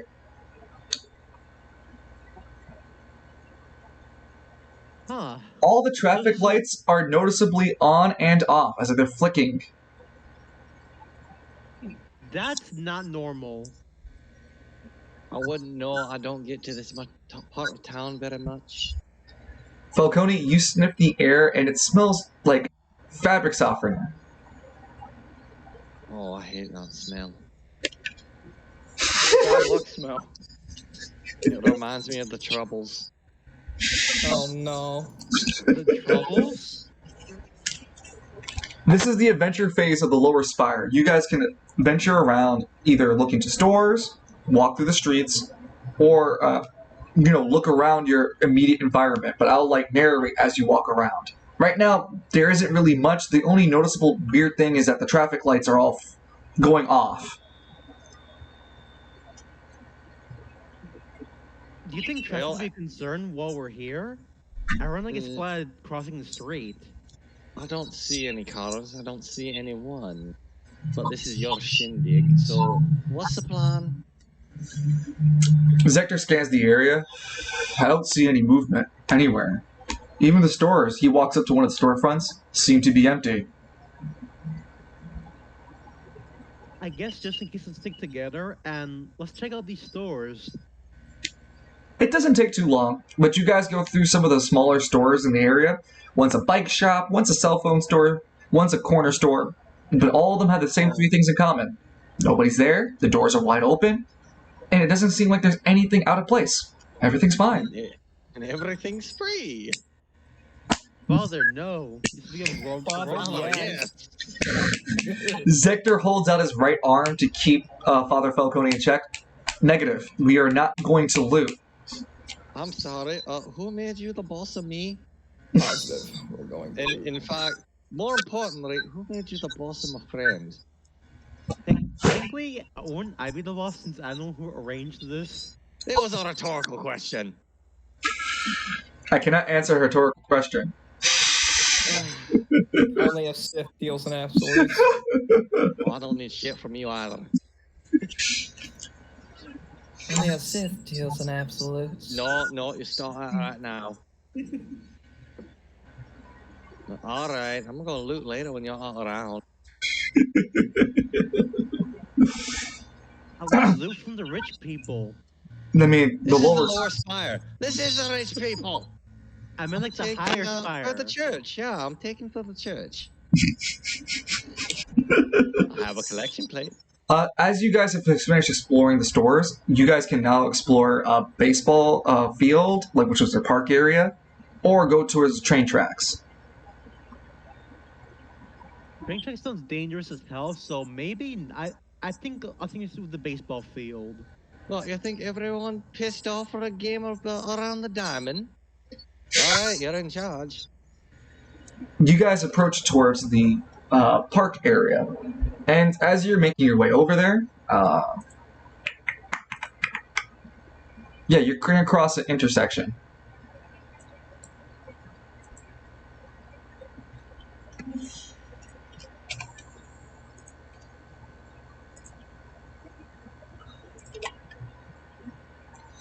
You guys, I think, still have control of your tokens, but I'll make sure you do.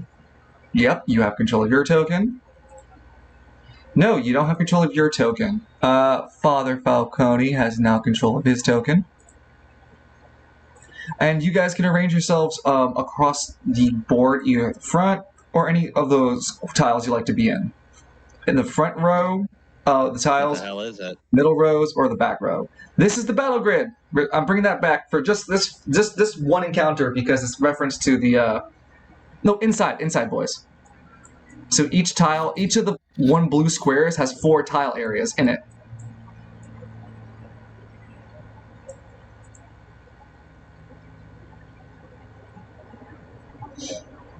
As you guys are making your way towards the park area, crossing over this right ahead of you, you notice a robot. It's covered in streetlight traffic lights and has a stop sign on it. Zector holds up his right hand and goes, "Wait, I think that's one of the malfunctioning robots over there."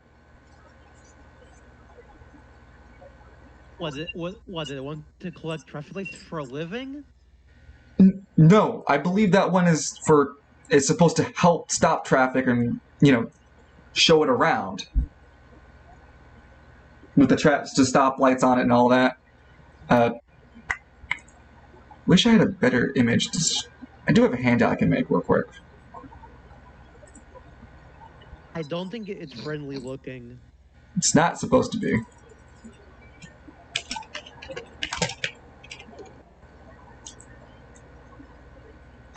I'm going to play the music too now.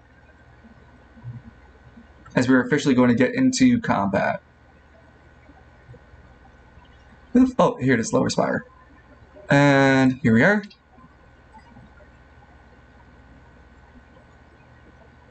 Because the token isn't big enough, but I don't want to make it bigger. It's okay, I can just zoom in. I can also do that. So you guys can see what the traffic robot looks like. Somehow, I don't think these modifications were authorized. I believe these alterations were not. You're correct. It looks like it's malfunctioning due to a virus code. Do you think we can fix it? I am unsure. I could try to remotely hack it. The best option would be to hold one of them down and for me to manually install myself into it. Oh, well, that sounds dirty. I'm not sure I like being party to this unfriendly, if you get my drift. Something tells me you've been through worse, Father. Alright, listen here, you little shit.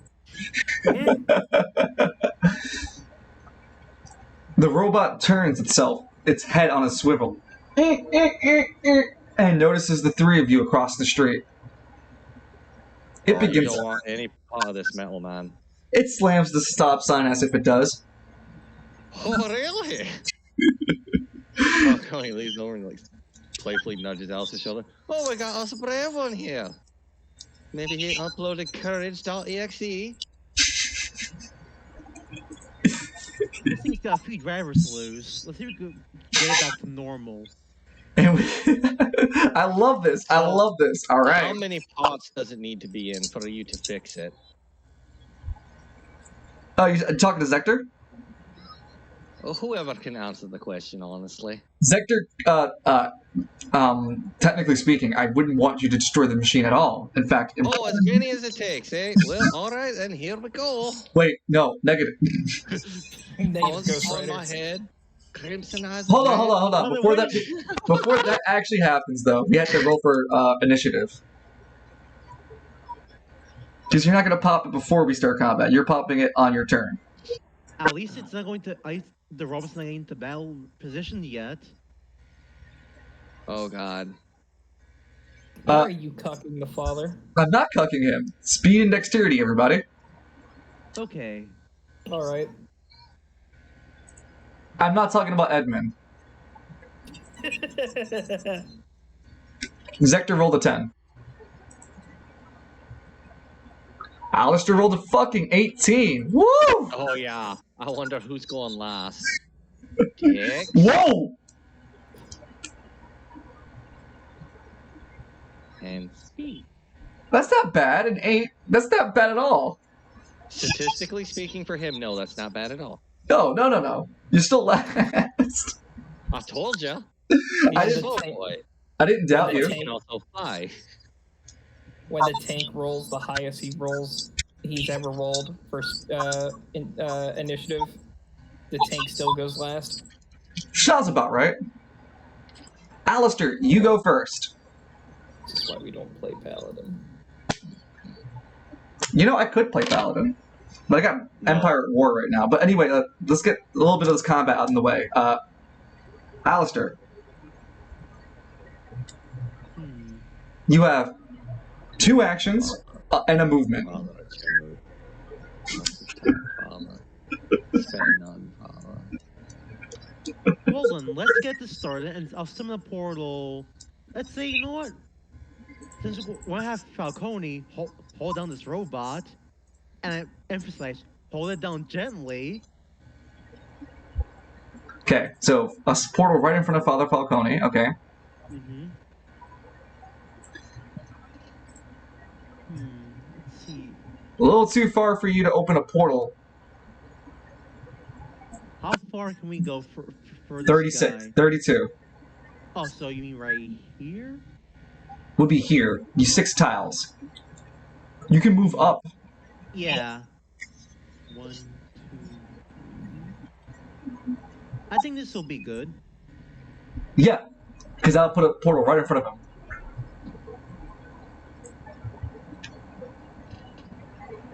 All right, and with both portals open, that's 2 AP. Oh no. Oh no. No. Damn it. I thought it was 1 per turn, 1 AP for. Oh yeah, my bad. It's 1 AP for opening both portals. Yeah. All right. I think I'll. You I think still I'll save my decision for next turn. okay? Yeah. So you can only save 1 decision next turn. Yeah. So you get 3 decisions next turn. All right. Next initiative is the robots. Can have a weird interaction because it can't go through the portal. It can't see the portal. The minute it goes through, it'll freak out over what happened and then blow up. Well, no, it won't freak out. It's just that if it walked through, then technically it'd be here in the front of the board. Yeah, that's kind of why we got rid of the battle grid, buddy. I remember. But for this purpose, I'm gonna be able to fix it then. He ignores the damn thing because he can't see it. 1, 2, 3, 4 movement for 1 movement. The machine winds itself up and begins to activates a charge counter. It's winding up its stop sign.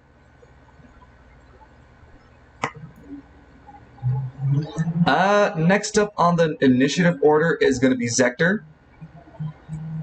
1. Be careful, Sector. This thing might be Two. preparing something. That's fine. He fires his rocket hand into the portal and tries to attempt to pull the robot unit back. That's an interaction. It's really interesting to see. Let's see if I can land the accuracy roll. I need to roll his dexterity and speed. Nope! Fucking misses with his first rocket hand. He fires his second rocket hand. Let's see, come on. Ooh! 16!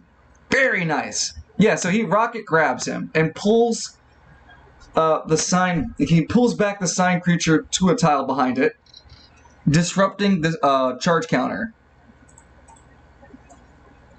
Nice job. With his other free hand, he gives you a thumbs up. And Falcone, it's your turn. Oh, well, I suppose I might as well walk through that portal. Well, Or are we trying to wait to pull the robot through? well, that's the thing. I'm gonna make a space above you two. So yeah, you'd be considered in front of him. Alright, I'll say the rhyme. Horns pop head, crimson eyes. Good, gaze on your demise. Throughout the hell arise. Four square boy, please. I haven't whipped out the four square boy in such a long time. Can I get a drum roll?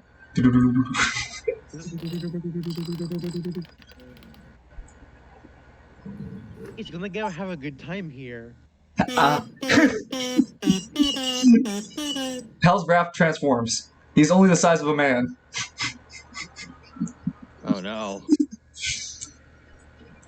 You gotta give me some emphasis when he does the rhyme. Whoops. Let me also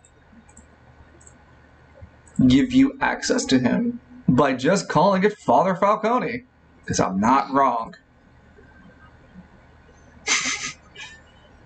Yeah, so all intents and purposes, you've walked through the portal, but you are still considered just in front of him at this point. You're not on their tile, because it's not legal. They said to hold him. Very easily you can attempt to. Yeah, I'd like to grab both the robot's arms and lift it into the air. With a power and strength check on rerolls, you'll need to beat a 12.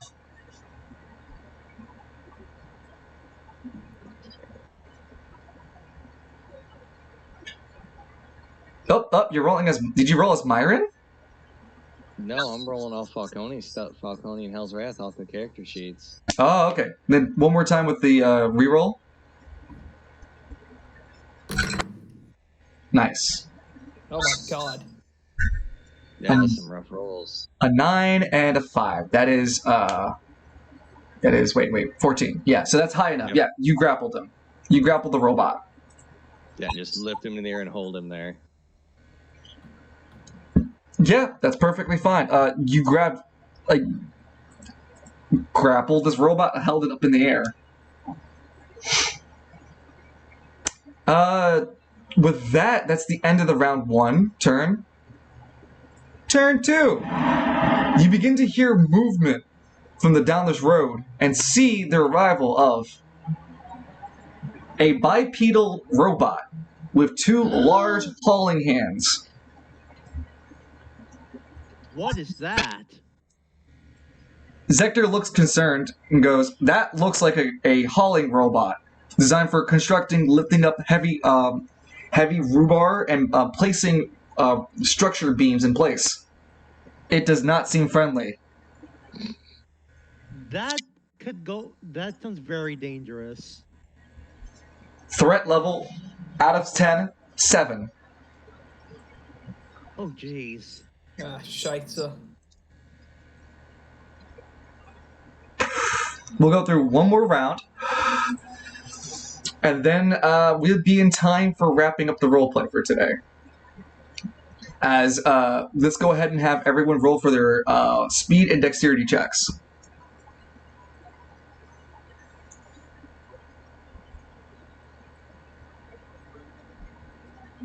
That's a 9. Yeah. Falcone, you're putting on your speed boots today. I'm the fastest hell beast alive. Alistair, you're a little slower this time. I'm going to critique you. He rolled a 17. For shame. For shame. I wanted to give Oh, you your moment, Father. You don't get it quite enough. Zector was so held back by the sight of the new robot that he's number 7, and he actually is the last in order. Okay. First going will be. Huh? We're ending very early. I thought it was every 3. I thought we had 3 hours. Yeah, we did 3 hours. That's the usual time. And Yeah. some of us do have work tomorrow. I know. Or today. Yeah, including me. Yeah, I have work. So. Yeah, fuck I'm you. not working. Oh, wait a minute. I was fired. Oh no, I'm so sorry that happened. Yeah, my the person who told me that they would cover who told me that I was approved for medical leave left the company in August. What an ass. Or December. Oh. So they didn't honor his they didn't honor my medical leave. That's lame. Yeah. That is type fuck you energy, yo. Fuck them. It was a good job. The bowling alley? No. The storage unit place. Ah. Yeah. Alright. Let's return the camera back to Overarms. Alistair, your turn. You have 3 decisions. Can I spend my first one to like? Oh, also take a upkeep peek? the AP. Upkeep the Oh, portals. yeah. Give me just.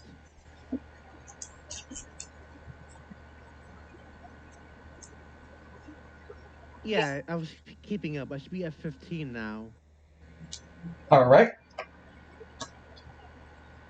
I think my first session can I use Showtime to take a good look at this bigger robot, see if there's any weak points. Sure, I'll summon up Showtime for you, and you can make an intelligence plus range check. Okay.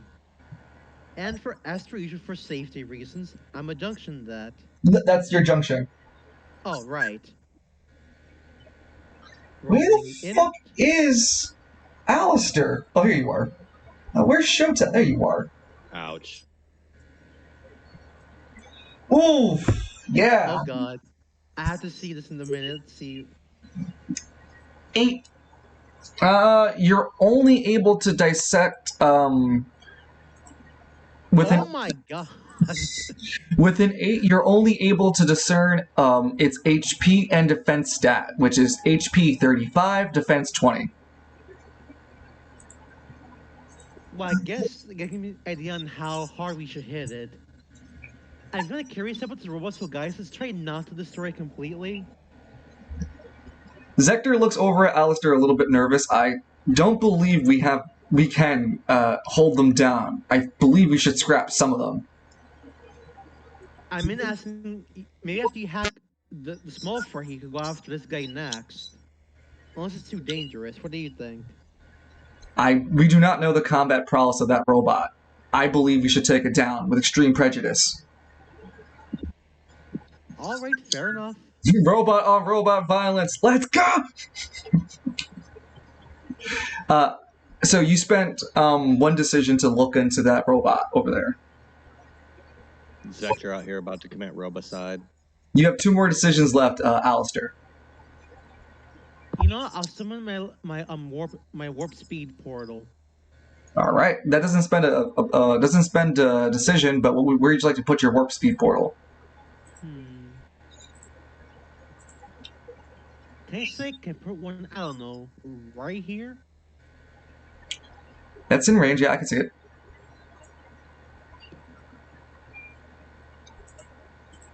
All right then. I think I'm gonna take a shot at at the big robot here. So I'll fire my bullet here. So another, Oh. yeah. Yep. Well, you could just fire it straight into. Oh, whoops.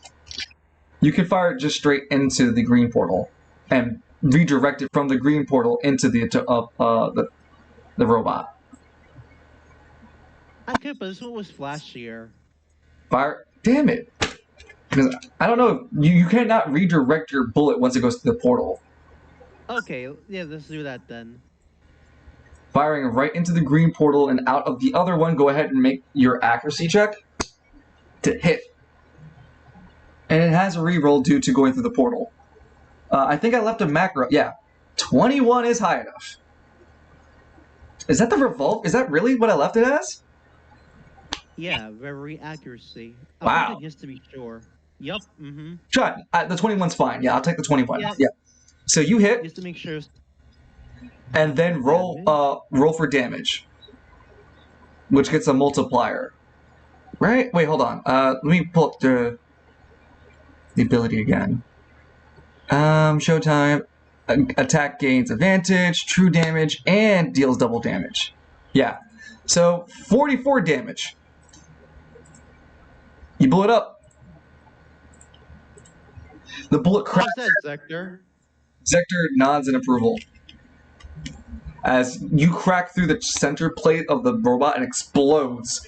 It would cause usually would cause an explosion down the row that it's in. Like the entire row would get affected by this explosion. However, that unit that would be there isn't really there since it's in the space where it's with Father Falcone being grappling. We're not worried about where they are. They're just somewhere. Yes. In game for you to do it. Yes. I'd say 20 HP per arm. Alistair, you shot your gun. You did the scan. You have one more action. I guess I'll end my turn early here since I don't know what else to do. You can't hold. Yeah, you can't hold another action. You can't hold one. Oh. Yeah, you can't hold an action right after you do it once, like a one-turn cooldown sort of thing. I wonder, can I like hop into a portal and look at the robot's remains, see anything interesting, or it's just burnt scrap that's left? Oh, the robot that's been defeated? You can take a closer look at it and note that the construction robot, there wasn't anyone inside of it when you destroyed it. And it looks completely like there doesn't seem to be any sort of like manipulations of the physical robot itself, like no controller device or anything like that. So Zector's point might be true that it might be a virus. Well then, soon you'll get to jack into that robot and see what's going on. Zector gives a nod. As it's still one decision left, do you want to end your turn? Yeah, I'll end my turn. Okay. Your last decision doesn't turn on to your next turn, so next turn you only have 2 decisions. Moving down the initiative would go the robot in Father Falcone's in Hell's Wrath's hand, as it makes the strength check in order to break free from Hell's Wrath. Hell's Wrath, your strength DC is not only your initiative, which is 9. Can you make me a strength check? Yeah, hold on. No worries. So we're gonna roll a strength check to add that to your 9. Oh. Strength or power? Because power Just is strength. Hell's Wrath. Oh, power, Okay. power, because you are Hell's Wrath. Yes. Well, the DC is from 9 to 13. Let's see if the robot can break out of it. Nope, not with the modifiers that it has. It can only try to break out of it once per turn, because if you guys remember, when you are grappled, you lose 1 decision. So this robot cannot do anything other than try to break free on that single turn. And so it goes over to Hell's Wrath. Alright, You have said 2 decisions. You would have 2 decisions, but you have 1 decision now because you would have to use 1 to upkeep grapple. Do you want to upkeep grapple? yes. Okay. And I'd also like to make this robot far less harmless. Let's go ahead and make him armless. You spend 1 decision to rip off its right arm. Make a strength and power check to pull it out of the socket. You would just need to beat the 12 that it's socketed in.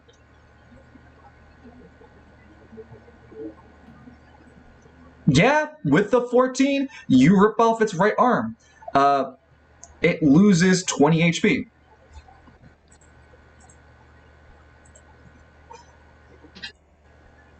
Damn. Don't kill it now though. Zector's gotta hack it. Remember, Father, be gentle with it. Be gentle with it. Be Has to let gentle. it survive when it's not even alive. And with If that, there's a Hell's, problem, just have the robot revive. Hell's Wrath, would you like to use any of your AP? Nope, I'll just pay the one for being in my beast mode. And then we'll end your turn. Going to Zector. Without Lance around, everyone's worried that Faldo Falcone might break everything.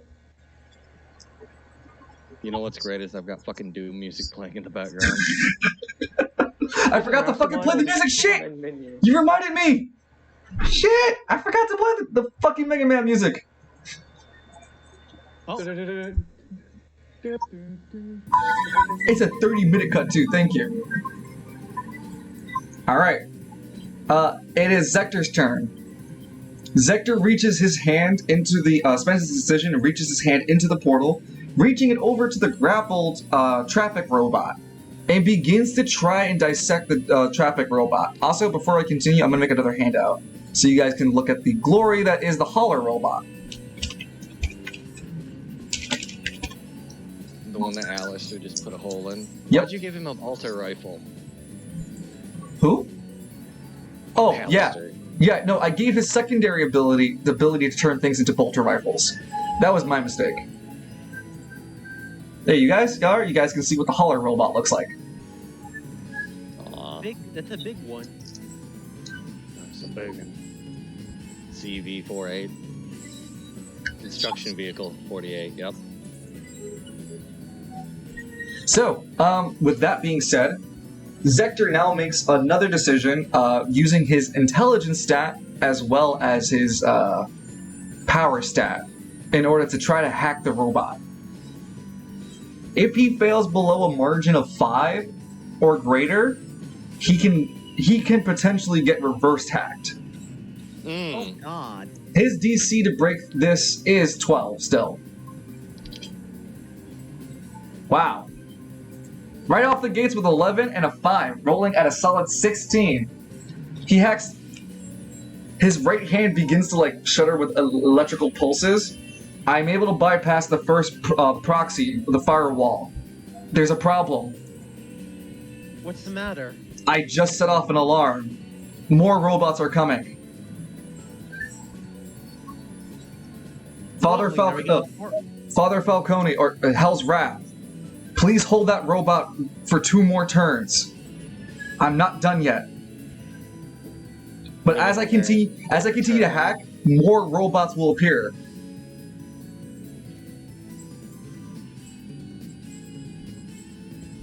All right, we'll do what we can to keep them busy. So hold the robot or it's all for naught. Yes, you are correct. And with that, the third turn ends. The second turn ends, and the third turn begins as a monumental amount of movement begins to be heard throughout the street. Large, echoing footsteps.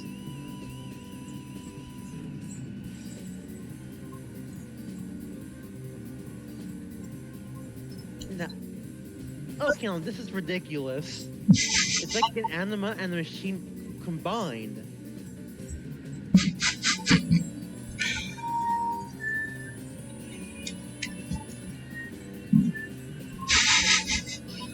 What is going on, my home skillet?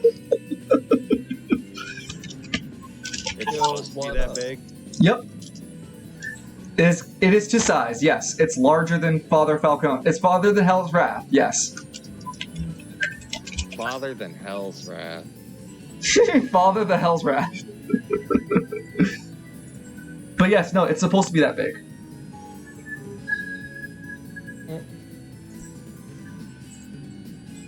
I don't even think I need to show you the character design, but, you know, here it is anyway. Fully The weight on those operational. legs. Fully operational. Designation, destroy. It glares at Zector. Destroy. Fully operate these nuts. Hold on. Where's Edmund? Where's Edmund? Fully operate these nuts. Edmund has appeared on the field. Oh no. Alright. Oh, it's you. Smashes Edmund with the giant wrench. So, you know the Eddie noise sound effect?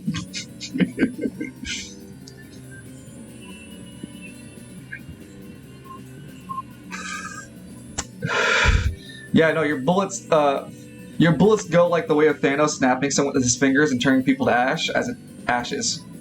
That's fine. At least I did something before I got squished by the wrench. Yeah, you did. You fired and then the wrench. But yeah, no, this is the cliffhanger I'll leave you guys off at, as we're in turn 3 with the giant robot. Cliffhanger of Edmund dying. Can't believe Edmund is fucking dead. I can't believe Edmund's fucking dead. And damn, what is the last little bit that we can do before we end session today? We did a lot. Oh, no, I think I'll just like end it a little early and say that we will continue the rest of the second week, which also involves the actual rounds of combat. I will have a set of rules drafted for you guys, like for pinning, jumping off the high ropes, because I'll show you the arena too. Hold on. Whoops, wrong spot. Here it is. You guys will be able to jump off the top ropes, deal like double damage. Just like the training arena, you guys are restricted to using only 3 AP per turn, which is the entire team. So that means your tag team partner as well. And there's going to be a rule. AP is shared? Yes. Why? Oh, I gotta balance it. So your tag team partner can use their AP on the player who's active. Oh, I get it. Okay. Alright, I understand now.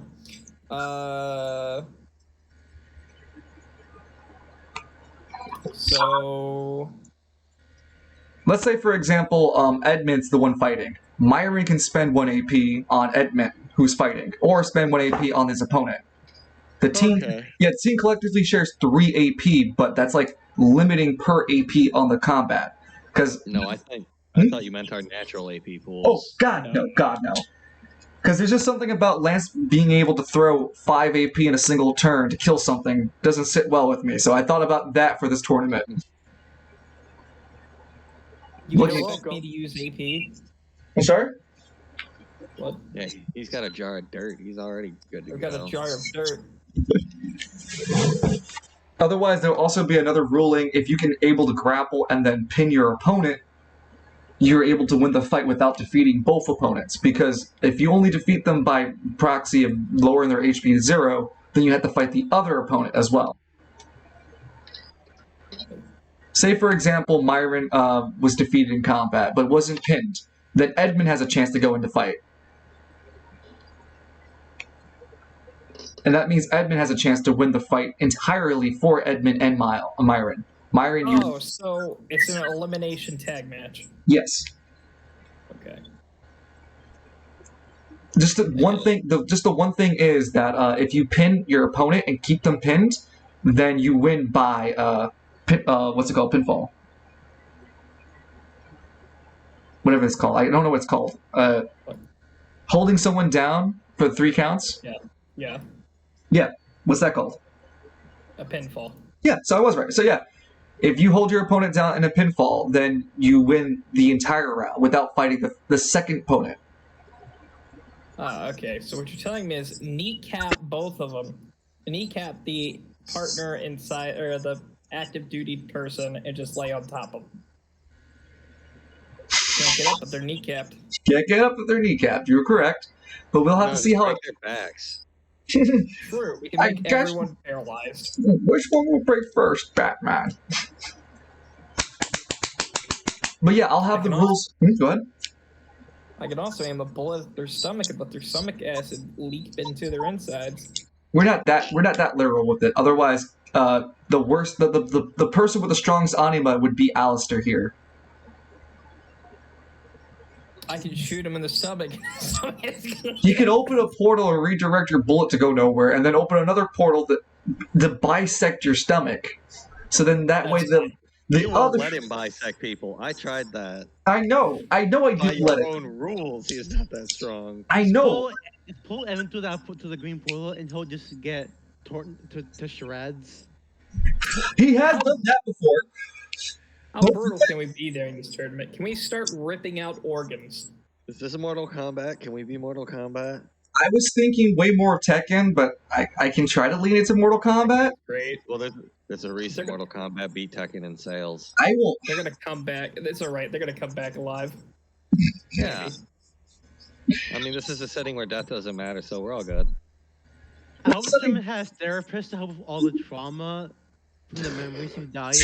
See, Alistair did bisect an X-Log grunt with the portal blender. Yeah, I remember that. Don't forget those kobolds as well. Oh wow, now you remember your fucking kills. All right. With that, Well, shit, why did Alistair need Falcone then? He can just bisect all these robots. that's not how True. that's not how it's gonna work. You know that. No, it is. No. It's hard to have extra muscle. He's Fugo. You made him Fugo. No, I thought I made the Put him bear. on the boat. I thought I made. Put him on the road. No. Who's that? If I made Exactly. if I made a Fugo, that's the Baron. But anyway, Alistair's way more like a Baccio. I'm gonna fist him one day. Don't worry. Wait, what? Don't worry about it. He is definitely a Baccio though. What's Lance? Dead. Duh. Oh my god, the fucking fact that me You and I just both hit that at It was the almost same time. beautiful. I can't there's no other way to describe it. But yeah, I do hope that you guys, the audience and the players of course, enjoyed Overarms this week. I know it was a little bit all over the place, but honestly we had a lot of bases to cover. How did you guys feel about it? Was it fun? Was it too much? Yes. Lance, That was fun. Lance is 100% Engie. Someone put him in the corner. He doesn't like being put in the corner. Well, don't worry, Lance is not going to be in the corner for long. Next episode, Lance reappears. And then dies from his wounds.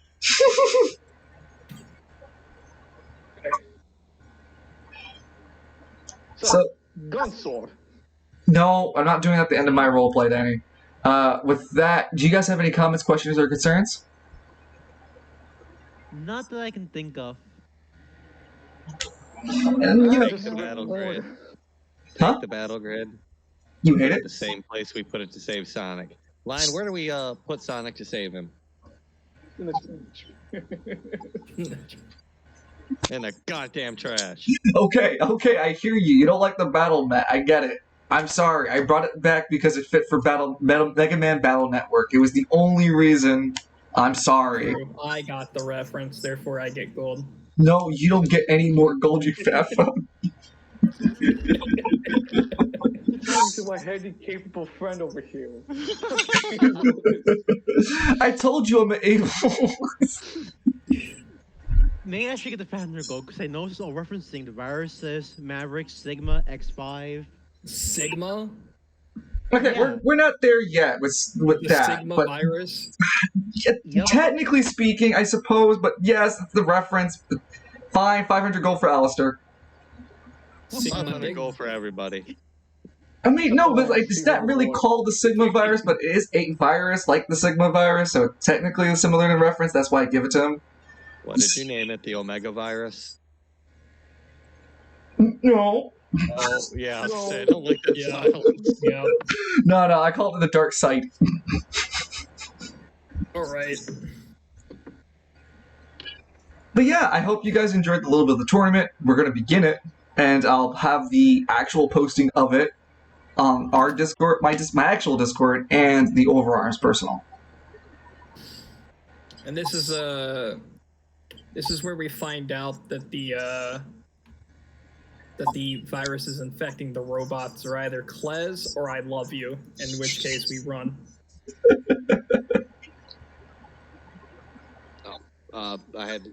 It was where I was putting dinner. No, it's fine. I was just, saying that we'll pick up from the first preliminary rounds of the tournament. We're also going to do the third. No, we're in the third. Yeah, we're in the third round on the construction fight for the lower spire. And yeah, we have Lance to catch back up with. We have Arson, who needs to make up 10,000 gold in 1 week. It's going to be a great next session, guys. And thank you, everybody, for tuning in. Thank you for you guys and the players for being patient with me and working with me through this really long and arduous process of writing all the Anima fighters and the next little bit that we went through today. It won't take as long, I promise. Our next session can happen literally next week. I already have everything ready. I'll just keep polishing it as we get closer and closer to the respective finales. Thank you again for your patience, guys. My life has been a little bit crazy, but now it's coming back to a state of normalcy. That's good.